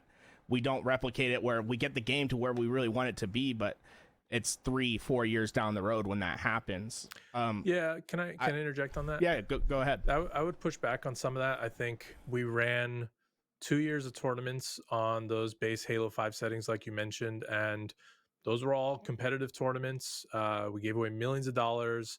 Those were exciting, high viewership tournaments, and a lot of those actually had higher viewership than year 3 for Halo 5. So I definitely understand the sentiment, and I agree with it. Like, I think where the meta got with the AR and radar over time, it just began to kind of degrade, and we didn't, as a studio, make the necessary updates in time to that, and then we just had to resort to like yanking things out. And I think the competitive community is just so used to yanking things out, and I think it's out of necessity, right? If you imagine even in the Halo 3 days, like if you're not going to get the balance updates that you need, well, the only thing you can do is like remove them or GA them or whatever it might be. And I think we don't want to start there. Like, like I mentioned, like GAing things is just a sign of like unhealthy part of the competitive balance. And we would rather take the time to try to address it and, make sure it fits within the experience. But I also say that like, not all pro players agree on certain things. Not all competitive players in the playlist or even open bracket players agree on the same things. So, I know, at least in my experience doing surveys with pros and on calls with pros, not everyone agrees on everything. There are certainly some things that pros agree on. I think the Mangler is a good example of that. So I'm not saying it's all or nothing, but I think it's generally more clouded than this like hard consensus line of like, this is bad, this is good. But again, for us, like, we don't want to just like start gutting everything out of the game and turn this into like 3 weapons, 1 power weapon, and a power up. Like, we think Halo Infinite is a really like exciting and fun game. I think generally players feel that same way too. Are there pieces of feedback and complaints about certain things? Like, absolutely. And I think this year we've started, going down that list and addressing what we can. And I think the experience has gotten better this year. I think it will continue to get better. And, we're going to take it step by step. So I guess my response would be, as someone from, that Halo 5 era, I think it's a little unfair to say that there's correlation. Like, the viewership was higher in 2015 and 2016. Viewership was lower in 2018. Like, I don't think that the settings change like made viewership lower. Right? I don't see like that correlation. And what I would like to see is like, and in that vein, right? It's like, I think what pro players want and what competitive players want is just more malleability with the ability to change the settings and to try stuff, right? I think that's what we're really asking for is like, okay, can we use a Pro Series tournament to test out a new version of this map and see how it works? Do people like this better? Is it more fun to play on? Because if we can make small quality of life changes over time, I think it has a tendency to prevent players from leaving the game. And I don't think pro players are asking for drastic changes here and there. I think they're wanting more their ideas to be tested within the wide community so that we can come to general consensuses. Yeah, I think two things. First, I wasn't trying to make a direct correlation between the settings changed, viewership dropped. Like, there are obviously a ton of other circumstances. The game was more new, more players, like whatever, all those things that factored into it. So I just want to make sure that's clear. Like, I don't think there is that direct correlation. I was more so pushing back on the notion that, like, early days Halo 5 were like a failure or like weren't good or whatever it is. So I just wanted to kind of push back on that narrative. Second part, I think we have aligned goals. Like, ultimately, like, we don't have a personal thing that we're trying to go after, regardless of like what players want or dislike or anything like that. Like, we're trying to address the player feedback as best as we can. We're trying to get more players playing more often, more viewers. Like, these are all things I think we're totally aligned on as a community. And we might not agree on the solutions, but I think we're totally aligned on the things that we want to go after and we want to solve. And I think continue to hold us accountable for making those small tweaks or trying things out, like you mentioned. And one example like this I'll mention is the Bandit that's coming in. Personally, I'm very excited about this gun, and I hope the competitive players learn to love it. And if there's feedback, we want to address it over time. But I think there's real potential for this gun to be kind of more of a fan favorite and maybe filling the gap that I know a lot of the Halo 5 players are missing with the Magnum, which was a single shot gun, compared to the BR, which is a burst fire gun. So we'll see how it plays out and whatnot, but I'm very excited about getting the Bandit in the game. I think the Sandbox team has done a kick-ass job with it. Yeah, and I think everyone's excited to see those changes. I just think the pro players do want to see a little bit more of the ability to test things out and to try things. And I think one thing that's been really holding that back has been how the maps are kind of set in stone, right? Like, there's no forge capabilities on the prefab maps right now. There's no a way for us to test these changes that we'd like potentially like to see. And you say to hold the team accountable, but I don't think the pros and other competitive players don't feel like that there's a route to hold the team accountable, right? It feels like the feedback's sent into a void, and then you don't know what's being taken into account or what's being tested behind the scenes. And I think, is there a plan to see more transparency behind balance updates, changes to guns, where maybe the wider community has the ability to test? I remember there was like a couple month period in Halo 5 where we could like test on a ranked playlist some of the changes that were going to be made in that 2017 era. I think, is that something that we could see in Halo Infinite? Yeah, I think a lot of what you saw in the beginning for year one was we really started out wanting to get as much player feedback as we can, and the intention was like, yeah, players don't like this, let's go after it. I think we did a survey with all the competitive players, we gathered all this data, and I think we just missed the bar in terms of being able to make the changes. And the studio's gone under a lot of changes in the last whatever amount of months, and I think we have this more kind of renewed focus on just delivering exactly on the player needs. And so my hope is that what we've kind of delivered on this year and what we've talked about in terms of what's coming in February and what's coming as soon as we could with season 3 is a sign to players that, like, okay, they are finally starting to address the feedback and get into more of a cadence. So I think there's still a lot more work to be done, and I'm not going to sit here and promise like, yeah, by this date we'll do this and that and whatever that might be. But I think hopefully players have really started, and I've seen this kind of feedback already when we announced all that stuff in the beginning of January, that okay, we're now starting to kind of address more stuff, and we just need to put our heads down and keep doing that. right? And I guess while we're on the note of like the relationship between 343, the multiplayer team, and HCS, I'd like to go back to the interview that we did in July, and where you talked about how 343 saw HCS's development in a whole and whether they were satisfied with it. If we could roll that tape now. Objectively speaking, though, when we look at the targets that we set and the metrics that were hit, like HCS has been very successful. We have destroyed our viewership targets. We have crushed the participation targets. Like by every objective measure that we set out to determine HCS success before the game came out and before HCS launched with Halo Infinite, like we have beat all of our targets. So from a studio perspective, Halo Esports has been very successful. Right. So I bring that up because, you know, season 1's over, and I kind of want to get an idea of what the goals that 343 is putting on HCS this season is. Like, what makes a successful season 2 in the eyes of 343, so that there isn't any uncertainty of a season of a next season of HCS or the future of Halo Esports. So for us, our goals and what we're supposed to deliver to the studio and to the franchise hasn't changed. So we still look at viewership and live viewership, how many people are watching all of the events and competitions and broadcasts that we have. Then there's participation and attendance. So how many people are playing in the online competitions, how many people are signing up for events, how many people are attending as fans. And then we look at overall just kind of sentiment and relevancy. So are people talking positively about HCS? Is it getting on people's radar? Are we trending on Twitter? Like whatever those kind of metrics are, like how high up on the Twitch charts are we? Generally kind of a favorable outlook on HCS and Halo because of HCS.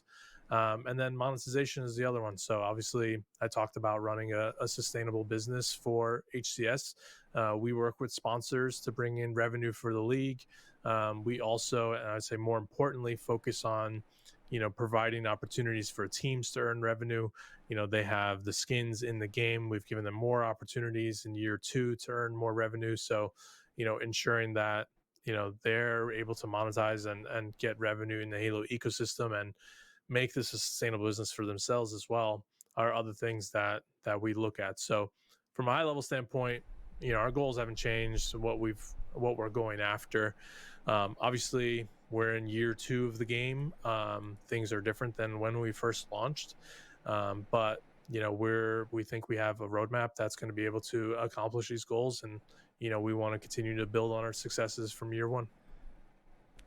Yeah, and with that, you know, I think I want to kind of transition the topic more into like the overall health of HCS and some of the concerns that I think the community has been having. And you know, I haven't been trying to ignore chat all day. I've been seeing they've been very active about one thing, Tashi, and that it's about the anti-cheat and what we can do in the HCS to prevent cheating, because right now it's probably the most hot button issue in the game. And I'm not necessarily talking about an anti-cheat from 343 down, but just for HCS. I believe on Twitter we saw a huge push for the Faceit anti-cheat. I mean, Faceit's an HCS partner. When it comes to these events, I think a lot of the community want to see the HCS use the anti-cheat program that Faceit has available throughout their own program within the event. Is that something that's on HCS's radar? Is that a plan for the future, or how are you guys feeling about it right now? Yeah, I think overall it is really important to us. And I think, you know, we talked about consoles in the open bracket, but that also helps mitigate potential cheating, obviously, which is way more accessible on PC. But it is something important. Last year, we've required players to stream certain parts in the tournament. We're going to do the same this year. And, you know, I think, and to the specific topic around the Faceit anti-cheat, we're, you know, exploring what the in-game integration could look like with Faceit. I don't think the priority right now is the anti-cheat thing specifically. It's more so, you know, the operation of the online tournaments, but right now that's all just investigative stuff right now, and the studio's been focused on obviously bigger pieces of feedback that we have had. But yeah, I guess, I can't sit here today and make promises about, what's coming and when and anything like that. But, it is important for the studio, and there are things that the teams are looking at internally. Right. And I guess you talked about maybe having the face of anti-cheat become in-game integrated. Is that like necessary for an anti-cheat to be used in an HCS to online tournament? Like, is it like is the solution of having each individual player downloading the anti-cheat, using it separately as a third-party application to the game, too much of a bottleneck in the eyes of HCS? Because like you talked about, it's all about getting the tournaments well ran. That's like top priority. But do you think the benefits of having that anti-cheat outweigh potentially the tournament being set back a little bit of time? Well, I don't think it's as clear cut as, just making a decision and suddenly kind of everything works as intended. I think, especially with anti-cheat and PC, there's a lot that goes into this. And I think it is important to us. We're going to look into each avenue that we can. I want to clarify one thing. The face it anti-cheat, I think you had just mentioned that, like, it is something that we are investigating or working on or whatnot. I want to clarify that that is not one thing. And our focus right now with face it is obviously launching all these online competitions, but investigating from an operations standpoint where we could make the experience better. But as a studio, we do have an anti-cheat for Halo Infinite. We've talked about it in the past, and definitely hear and understand the feedback. And it is something that the studio is aware of, that feedback. And we have a support team that handles any cases that come up. We work with Faceit Esports Engine, and Richie on the team deals with any investigations that come up on a case-by-case basis. So we do take this seriously, but it isn't a one size fits all solution. And I mean, I think we hear that. I just like one of those things where the community probably wants at least like a trial basis of something. I think they're desperately wanting to try something, because one of the main things that's impacting the community these days is, as soon as one person gets accused, it feels as if it's a huge tarnish on their reputation, and it doesn't feel as if the channels are there to be 100% clear whether they are cheating or they aren't. And I think that that clarity is something that the community wants. And I guess there's not really a question to that. It's just I understand it. I think that's just something that the community is really, really gunning for. Yeah. And to move forward, I wanted to talk about it's always a concern with esports. Like, is this a bubble? What's going on with the esports? Is what's the future of HCS? And I guess now, with the economy taking its downward trend that we've seen through the last few months, like, how is the economy and the current downtrend of esports kind of impacting what you and the HCS team are doing? And has it like shifted any of your long-term goals in order to mitigate this recession? Yeah, I think ultimately at the end of the day, like, HCS is a business and we need to run it in a sustainable way. And I think, we talked about earlier a lot of the changes we made in the name of that. And, that allows us to ensure that in an economic downturn or whatever it might be, like, this bubble of when esports changing, it sets us up better to be more sustainable long term. So the intent and the goal is to have HCS year in, year out. But at the end of the day, it's not something that we can just like rest on our laurels about. And we are making conscious decisions to improve on the things that we've done in year one and do things more cost effectively and more efficiently and hit on our goals harder. And, I think a lot of the changes that you've seen reflect that. I think we've done some changes for how we work with our partner teams, because we know, running an esports team business is also really difficult. And so we've thought of ways that, HCS and Halo can support teams more. And so, it is something that even before this economic downturn was really important to us. It's how do we ensure we are set up long term to continue to run Halo year in and year out. And look, I've also personally been part of the community for a long time. I started watching in the Halo 2 days, and I still remember when Halo Reach was not on the MLG circuit, and there was a lot of turbulence and uncertainty.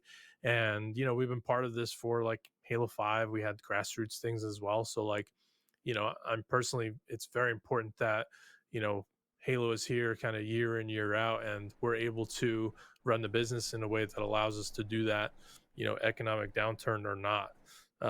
So yeah, I think that is a key kind of focus for us. Right. So I guess the biggest question to follow that up is like, if HCS becomes non-sustainable, or I guess isn't as profitable as 343 would like it, like what's the biggest risk, right? Are we at risk of, like, let's say the entire esport environment goes through a massive downtrend? Is Halo on the chopping block for those potential changes? Well, we just announced a full year roadmap, so let's go. Thumbs up on that. we're here. Like, we're gonna have the World Championship in Seattle, so like, Halo Esports is here, so we're gonna have a great season, and we've got more support coming in the game, more updates on the way. The team is super heads down. I think I'm confident in the kind of direction that the studio is heading now, and the things that we're able to deliver. But ultimately, again, we just need to be heads down doing our work, and that's what's ultimately going to be the thing that matters in the end. Like, I can sit here and say XYZ, but it doesn't matter. It's ultimately what happens in the hands of the players when they play the game, and also the eyes of the viewers when they watch. So yeah. Well, I think we've been on the negative for long enough. I kind of want to go into a little more of a positive spin and talk about something that kind of impacted us at LVTHalo specifically, and that's the relaunch of the HCS Grassroots program. Can you walk us through, like, what does that entail? Like, what does it mean to be an HCS Grassroots partner? What do you see the future integration between Grassroots partner and the HCS in this next season? Well, first, congratulations on making it into the program. We're really excited to have you guys, and I think, based on probably what the chat is saying, long time overdue. So I don't disagree with that, and thank you guys for everything that you've done, and I know are planning to do with Halo. So the vision for the Grassroots program is essentially, when it comes to streamers and tournament operators and people who do both and make content, we think that's a critical part of the Halo ecosystem, not just HCS or esports specifically. And there are people who are, devoting their lives to putting on great events and, streaming every day and creating YouTube content for their fans and their audience. And generally, we want to lift those up and shine a spotlight on this diverse group of people who are contributing so much to the Halo community. And that's kind of like the vision and the spirit of like why this program exists. And it started, I think, back in 2018 is when we announced it, and we had all these creators, and we started adding kind of little by little, and we had some tournament operators. And when Halo Infinite came out, we kind of put the program on the back burner, I'd say, because we were just so focused on the main HCS league as a team. And I think now Divian specifically, as well as with the support of Lalo on the team, have done a really great job of kind of rallying again for a second effort behind the program, and getting these creators more and more involved. I think it's awesome to see them at the events, being part of our show matches, streaming to all their fans, co-streaming the event. We're really excited to, rebrand the league, or sorry, the program, open up applications again, bring more faces into it, and just kind of grow this group that is really in service of the broader community. And we want to continue to grow how we support that. So, it starts with things like promoting content and hosting on Twitch after big events, and having them out during show matches at our majors, or Twitch drops, or something new for Halo Infinite that we've seen have a really big impact. So we're going to continue to do that. I know Divian is super focused on, every month there being some sort of community play date that everyone can rally behind, have it be a really entertaining experience. I think with Forge coming out, there's more exciting opportunities for creators to, have these really fun, unique experiences. So, yeah, that's called kind of ultimately what the spirit of the program is there's a lot of great people such as yourselves who are, devoting so much of your time and your effort into supporting this community. And, we want to kind of help you reach a bigger audience and help you do more of what you love. And I guess with that, you said applications are open again. Like, what are you looking for in the next crop of creators and tournament organizers to add to the program? Big one for us is consistency. So, have you been streaming or running tournaments for a good while? Are you building an audience, or at least doing the things that it takes to build an audience? We don't just look at like, okay, who's got the most viewership, bring them in. There are a lot of people that we brought into the program that had like 10, 20 viewers on Twitch, and, they were able to be part of it, and we were able to help lift them up. So the consistency is a big one. Obviously, playing mostly Halo is important. Big shocker there. And I think the last one, which is probably the most critical, is, are you fostering a positive community and a positive impact on the franchise?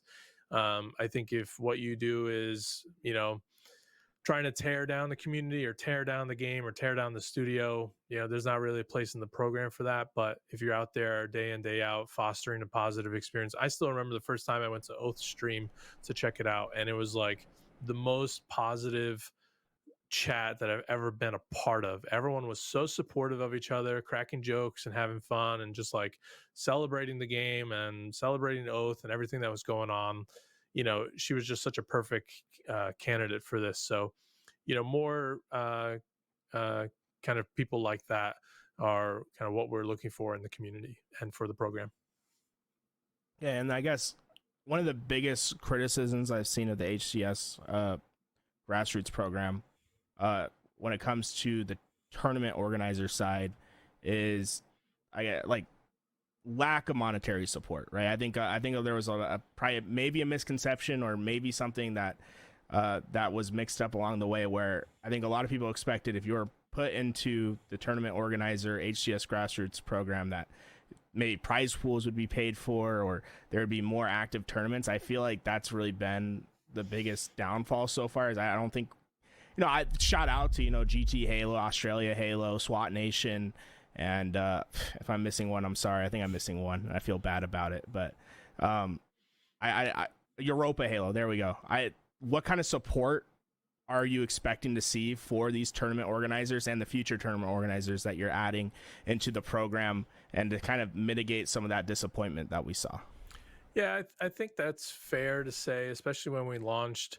We had the kind of like smaller community tournament operators, but we were also helping fund like the UGC event that was taking place and a DreamHack thing. So, I think that's fair to say. I think for going forward, I think our focus in terms of financial sustainability is going to be more so around how can we involve sponsors, or let's even like teams, right? How can we connect, let's say, one of the teams with the tournament operator to run a broadcast that we're doing in 2023. So I think it's more connecting dots that way. 1 + 1 = 3. Hey, sponsor, we've got this community group that can run awesome tournaments for you. And, make the introduction, have them handshake and kind of go run with it. Same with the teams. Like, I think it's going to be more so looking for opportunities that way instead of, just directly subsidizing the efforts, because I think, ultimately, our focus is the main kind of HCS league and program, and putting all of our resources that we can into that and making sure that's as successful, because obviously, it's a huge, that's our main accountability as a team. And it's a huge commitment, but it is important to us. I think we need to get crafty in terms of how we can help the smaller TOs find sustainability, and we're open to having conversations and ideas. I think Divian and Lalo do a good job of having like regular meetings with all the different partners. There's a pretty active Discord where people can chat, and I know when we're at events, like, we're always there. And I know Divian and Lalo would be, Divian focuses more on the tournament operator stuff than Lalo, but I know he would be happy. And he was part of GT Halo years ago. So, and he ran Microsoft Store events. So, Divian is very in tune with kind of the grassroots community. And like I said, like our goal is to help kind of prop these up and make them running as long as we can. But, the business model isn't exactly as easy of a nut to crack. Mm-hmm. Absolutely. Tashi, I mean, before we go on a break, I want to go on a break. When we come back, we're going to talk about all about the HCS partnership program, all the questions people have about it. Before we go to break, though, is there anything else that you want to bring up about, the ranked experiences, the grassroots program, or just the overall health of HCS? No, I think I touched on each of those. I would say as a studio and a team, we're just super heads down working on the game and delivering the best we can to fans and players. And, that's just what we need to do and what we're going to continue to do. Absolutely, guys. We're going to play some ads. If you don't want to see the ads, well, you can watch sub the ads, to the channel support or watch LVT. the ads. Yeah, absolutely. Help us help you. I don't know how that goes. We're going to go into the partnership program. Welcome back, Tashi, to the program. And Tashi, a nice hoodie that you got on right there, representing one of the HCS partnership teams. Poster and a straight poster for now. Firm on the wall. No more tattered shirt representing one of our partner teams for this next segment. Hey, one of the better merch drops. But I want to start with I guess the obvious question of teams leaving the HCS partnership program. We saw G2 officially announce their departure. Other teams not officially announcing their departure, but assumed to be leaving the HCS partnership program. The whole goal of the HCS partnership program was for long sustained success for orgs to be in Halo. What changed after season 1? So I think overall, when we look at the HCS team partnership program, it was a really big success, right? We had some of the biggest teams in esports in HCS. They were paying salaries for players, obviously, bringing in lots of fans, and just creating a lot to kind of root around and root for, for the league. And I think most of the teams are still in. We were able to add some more, but I think it's important to note that, even though the program as a whole was a success, it doesn't mean that every single team kind of felt that same level of success. So it's a spectrum. Some teams did better than others, and for the future of their business, some of these teams decided to go separate ways. But I think where we'll net out, it will be pretty much the same as what we had in year 1, and I think not all of the teams are also leaving for the same reasons.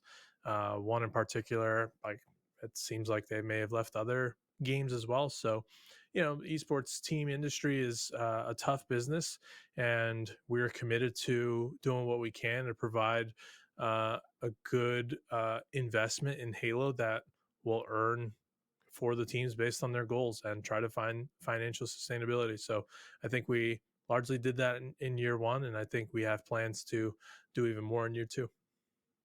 I think people hear the term partnership and they think as that there should be like contracts involved in that. I'm not sure how much you can talk about it, but there was a lot given from the HCS side to partnership teams, and then for partnership teams to leave, I think it left a bad taste in a lot of people's mouths. And I think a lot of people maybe expected contractual obligations that teams would need to be in the HCS for extended periods of time. Can you talk about what more of the promises from the organization side to keep their commitment to Halo and how that intertwines with the HCS grassroots, the HCS partnership program? Yeah, so I think in year 1, it was a new game. We knew a lot of things had potential to change. We were going to learn a lot. So we intentionally kept it to a kind of 1 year with the teams. And they are contracted, just to make that super clear. I will admit we were kind of light on the requirements for the teams. And I think you saw what you saw, which was, some teams were kind of all in. They had a booth at every event and, yada, yada. And others, we're not as kind of all in as that. And I think going forward, you're always going to see a spectrum because each team's business is different and they all have different players and different goals. And, I don't think you're ever going to see the same level. But we were very aware of the fans' feedback of well, what does it mean to be a partner team? Why are some teams doing more or less than others. And what we've done in year 2 is essentially kind of raise the floor for what it means to be a partner team in HCS. We do have a blog coming out next week that will detail a lot of this, and we're being super transparent so that fans know exactly what to expect. And if they feel like teams are not kind of holding up their end of the bargain, then it's clear kind of what's going on and what's expected. So some of the things, and I'll talk, high level real quick, and then we'll drill into more specifics. But at a high level, the way we're thinking about it is the teams obviously need to have financial kind of sustainability in the league and be able to see revenue year in year out so they can continue their investment. And so we thought about, what are the different things that teams can do in order to cultivate a fan base, because ultimately we felt like that was the first step. Is teams need to be integrated with the Halo community, not just the HCS community, the broader Halo community. They need to build themselves a fan base so that whenever they post a tweet about their team, they have got people ready to go watch. Their players who stream are also, they're getting fans from the organization. When they go to an event, they have a booth. They're able to, draw in fans, sell merch, and all those things. So cultivating that fan base is like kind of the first step. And then we thought about, okay, well, what are the different things that teams can do and invest in to cultivate a fan base? And then for each of those aspects, how can we provide monetization opportunities around that so that teams can then earn revenue?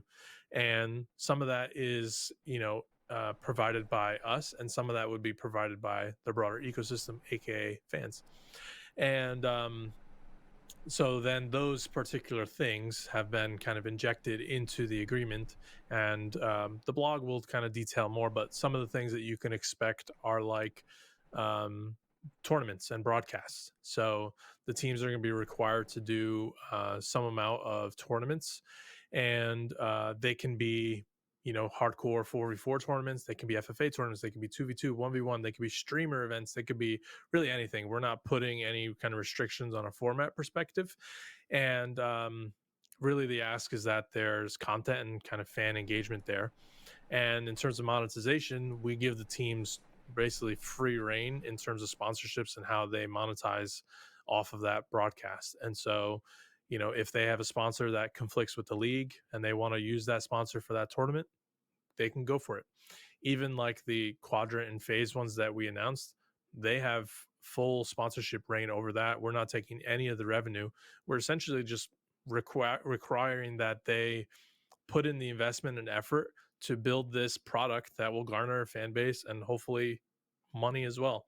And we're doing what we can to enable the success of that. So we're going to give them Twitch drops to bring in more viewers. And we're obviously giving them the sponsorship rights, which is a really big deal.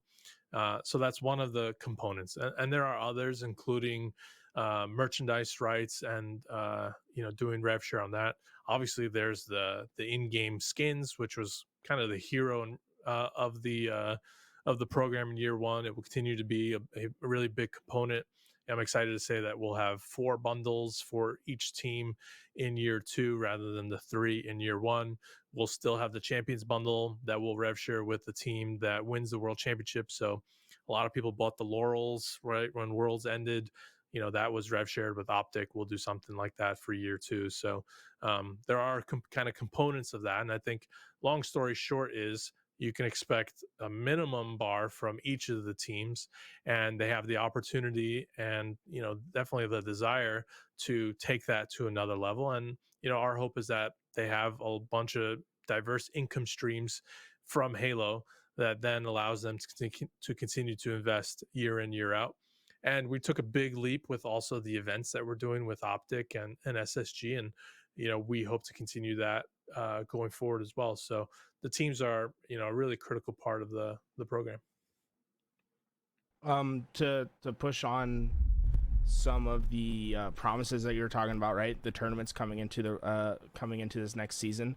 Does that mean we should expect to see the roadmap kind of change a little bit? Should we expect to see other big online tournaments like the phase and quadrant one at the beginning of this year being added to the roadmap later on? You might. Again, the teams have freedom from a format perspective. So, if they're like, hey, HCS, we noticed, after the World Championship, there's nothing really going on. We want to host a 4v4 tournament, whatever. Like, sure, go for it. Or if they're like, hey, actually, we just brought on this big streamer and they're a big Halo fan. And we thought, oh, it'd be really cool to do something around Forge and other streamers. Yeah, go for it. Like, we're not putting a real restriction on what the teams can do. I think for us with like the phase and the quadrant was us looking at the roadmap and saying, hey, this will be a good spot to kind of bolster things and add some more weight to some of these tournaments. Hey phase, hey quadrant, do you guys want to be part of this? Do you want to broadcast it? And they were like all in, yes, let's go do it. So there might be more opportunities that come up that way. Again, there might be more kind of streamer focused things. Like, we're not putting a restriction on what that is, because ultimately, again, like each team is different. They all have different strengths. They have different passions. Maybe they want to strategically go into different areas of the community and pockets of the community that others are not. So we don't want to just provide this like cookie cutter thing. And I think the cool thing about each of the partner teams having this freedom, and this extends to like everything, how they do the merch, the design of the skins, even the booth experiences that they have at events. Like, you will get kind of unique and creative experiences from each of the teams, because they're putting their own flavor, and we're not coming in saying, hey, here's a cookie cutter approach to do everything. Right. Talk about boosts. Is that going to be more of a requirement this year, where we see each team represented at LAN? So it is. There is a requirement around booths, but it's mainly focused around like more fan engagement. So, obviously all of the events are in the United States, and we have partners around the world. And so I don't think like it would be fair to say, hey, Quadrant, hey, Navi, you've got to spend 3x as much money to have a booth here just because we require it. And so we're open to teams coming to the table with, hey, we maybe can't have a booth at this event, but we want to do this other cool experience, either digital or in person, maybe somewhere else. So we're giving the teams the flexibility, because again, like, we don't want to give them just like a cookie cutter thing to go after that maybe isn't as financially sustainable. So we're giving teams kind of more freedom in that regard. I mean, I guess that makes sense. I do like to hear that the floor is being raised, right? But what about the ceiling as well, right? We saw a lot of cool activations that were done at the end of season 1 with merchandise. Is there any big splashes that we're going to see with some activations in season 2 that is going to increase the ceiling and, kind of raise the expectation of the Halo community? Well, I think you're seeing it with the Optic Major and the SSG event. And being able to really take things to a whole other level is, I think, showing how important and where the ceiling could go with this partnership program. And in terms of merch, yeah, we'll do more of that. We thought that was really successful at Worlds.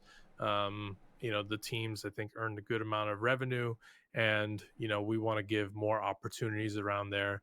I think there's something to be said about like, well, Optics hosting an event. Is there some cool merch that they could do with HCS? I think that's a cool idea. We'll see what comes to fruition, but there are going to be different opportunities. And I think we're also giving teams the freedom to like line up these different activations together. So, they could, for example, let's just use like SSG because I'm wearing their hoodie, but they could decide, hey, we want to sell some crazy new merch at the event in Salt Lake City. We want to also line up maybe a qualifier for some online thing, or maybe an in-person streamer tournament or something. Like, maybe they want to take all their different requirements and line them up in a certain way that makes a lot of sense. So now they've got gear that's branded for the event, and they've got this cool activation that's happening there. Like, we want to give teams the freedom to think creatively and line up the the kind of business elements as they see fit that they think makes sense for the business, and give them the freedom to really own that creatively, and just let them kind of go with it. Like we don't want to be precious about like exactly what they do. We're kind of holding them accountable to like, hey, listen to the fans, pay close attention to the game, and really be opportunistic in terms of how you invest in the Halo ecosystem.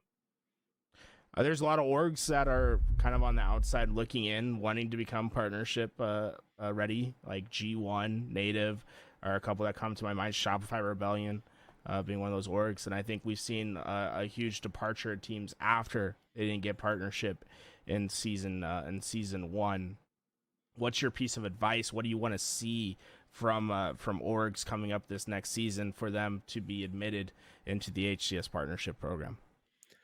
Yeah, there's a few things to touch on here. I would say, one, I think the biggest impact we can have on the teams, I would say both partnered and non-partnered, is keeping our heads down and focusing on the game and delivering on the best experiences for players that are going to bring players back into the game and keep them playing and super satisfied and just enjoying the experience.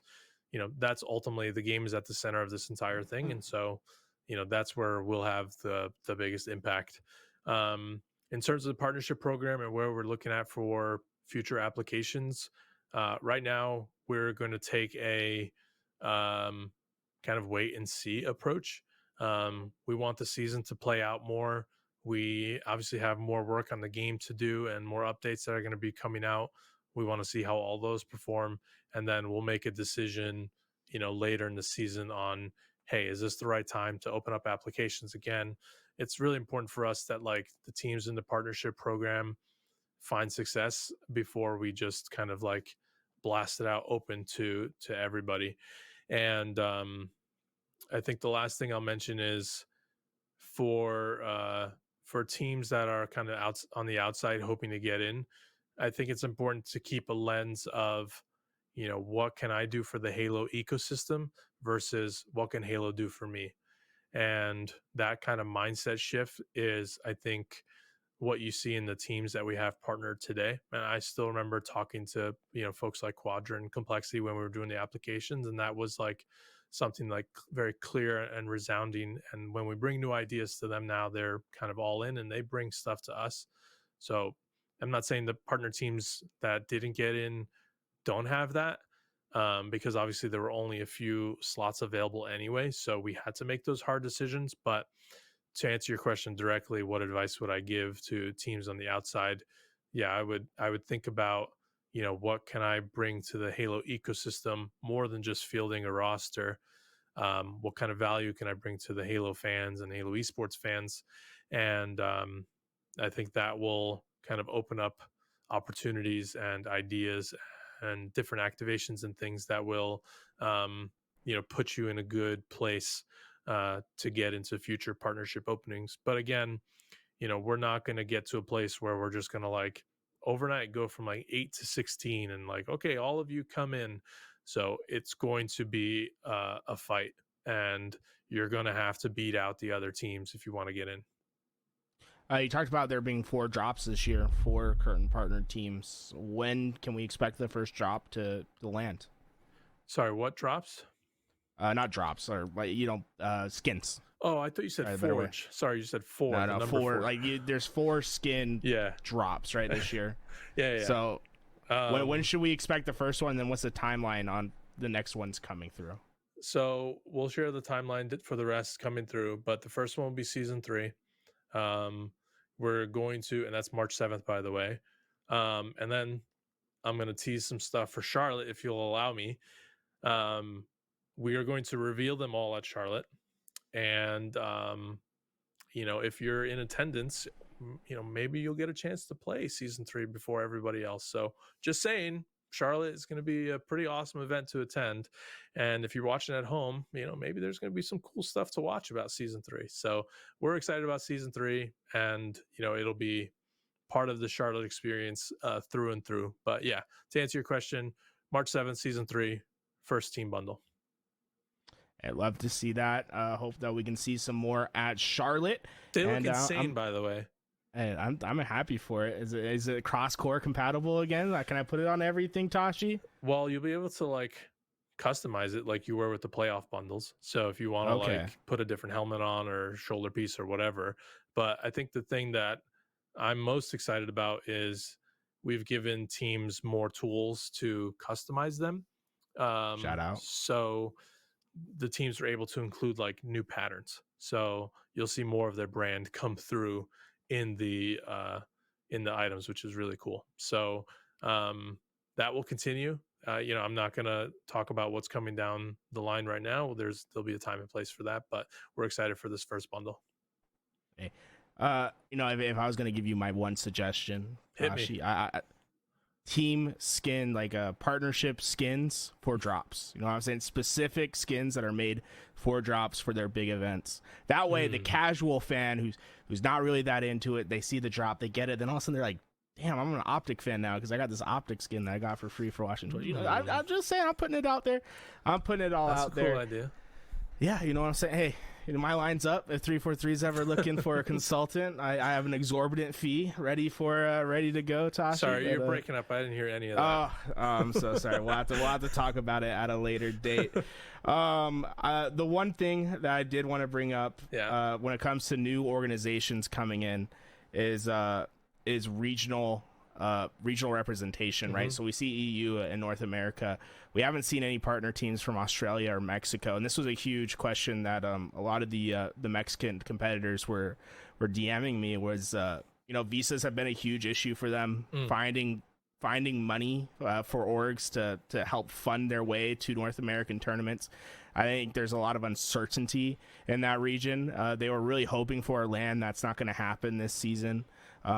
They were hoping to maybe see some more representation for them within the HCS partnership program, adding some Latin American organizations to the program. Is that going to be a priority to increase the diversity within the program when it comes to regional support? I think we'd like to.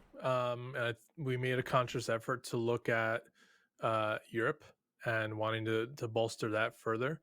I think in terms of regions, Europe is definitely kind of second behind NA. And I think broadly speaking in esports, that's generally where you're going to find the most established businesses and teams in North America and Europe, as opposed to Mexico and Australia. So I think part of it is also a product of that. I definitely empathize with the kind of situation that the teams in those regions are facing, and so we're always going to try to give those teams a fair shot at it. But again, like I think it's also important to note that just like you saw some teams leave after year one, like the partnership program is not like a silver bullet to like fix all your problems and like your business is now 10x profit, like all this stuff. Like it does require work, it does require ingenuity, it requires an established fan base, it requires a full staff to do all these things. Like there's a lot of stuff at a baseline that these teams need to already have established and bring to the table. And even for those that do, it doesn't guarantee any success. And so we need to be really thoughtful around which teams we're bringing in. So I'd love to have more teams from Mexico in there, or Australia, New Zealand. Like I definitely, again, like empathize with the situation those players are in, but we have to keep the long-term sustainability of the entire league in mind when we make the decisions that we do. And I know sometimes in the short term, it could look like, oh, you don't care about this certain region or whatnot. Like it's in an effort to ensure that Halo Esports is here year in, year out for, here until as long as we can go. So, that's ultimately the lens that we look at all decisions. So there are short-term kind of sacrifices that we make in an effort to, maintain this ecosystem for the long term. You talked about the contracts for season 1 being 1 year long. Has the contracts for season 2 also been a year, or are we seeing more of a long-term commitment from these organizations? I wouldn't look at it that way. It is 1 year, but it's less about like the teams not wanting to commit. I think it's for us still kind of wanting to ensure that we are adjusting things as time goes. And I would say if we signed a 2-year agreement at launch, we probably wouldn't have been able to do all of the new things that we're doing in year 2. And so I think we're also trying new things with the program. We're seeing what works, what doesn't work, and we're kind of adjusting as we go. And I think once we get to like a more stable kind of, I don't want to say vision, we have a vision, but it's a more stable understanding of like what's working, what's not working, then we do have ambitions to go after, multi-year with the teams. All right, well, Tashi, I think this is a great place to end it. If you have any comments that you want to make, any message that you want to give to the community right now, I think we're at a great stopping point. Cool. Well, first I want to say thank you, Tools and Brandon, everyone at LVT, for not only just being the awesome rock stars that you are in the community, but for having me on the show. I think always appreciate the opportunity to speak with you guys and speak directly to the community in this way. My hope is everyone in the community appreciated this interview and this conversation, and hopefully answered at least a good amount of the questions that you all had. I think important to note that we're all one community, right? And the more that we can kind of line up together and push forward in the same direction, the more success that we will all have in this ecosystem. And for us, you heard me speak about our goals and what our vision is. Like, we don't have egos about this. Like, we're trying to grow the community and the game and everything as much as we can, and that will always be kind of our North Star. So I would say keep us honest. Our team will be at the events, happy to talk more. I'm also available obviously on Twitter, and we're just going to be heads down working on delivering the best kind of game and HCS experience that we can. So thank you everybody for the continued support, and we're excited for this roadmap that we just announced. So we'll see you all in Charlotte. Awesome. Well, guys, that does it for our interview today. If you guys want to go see, keep updated with Tashi on Twitter, make sure you go follow him. And you know what? If you liked me, go follow me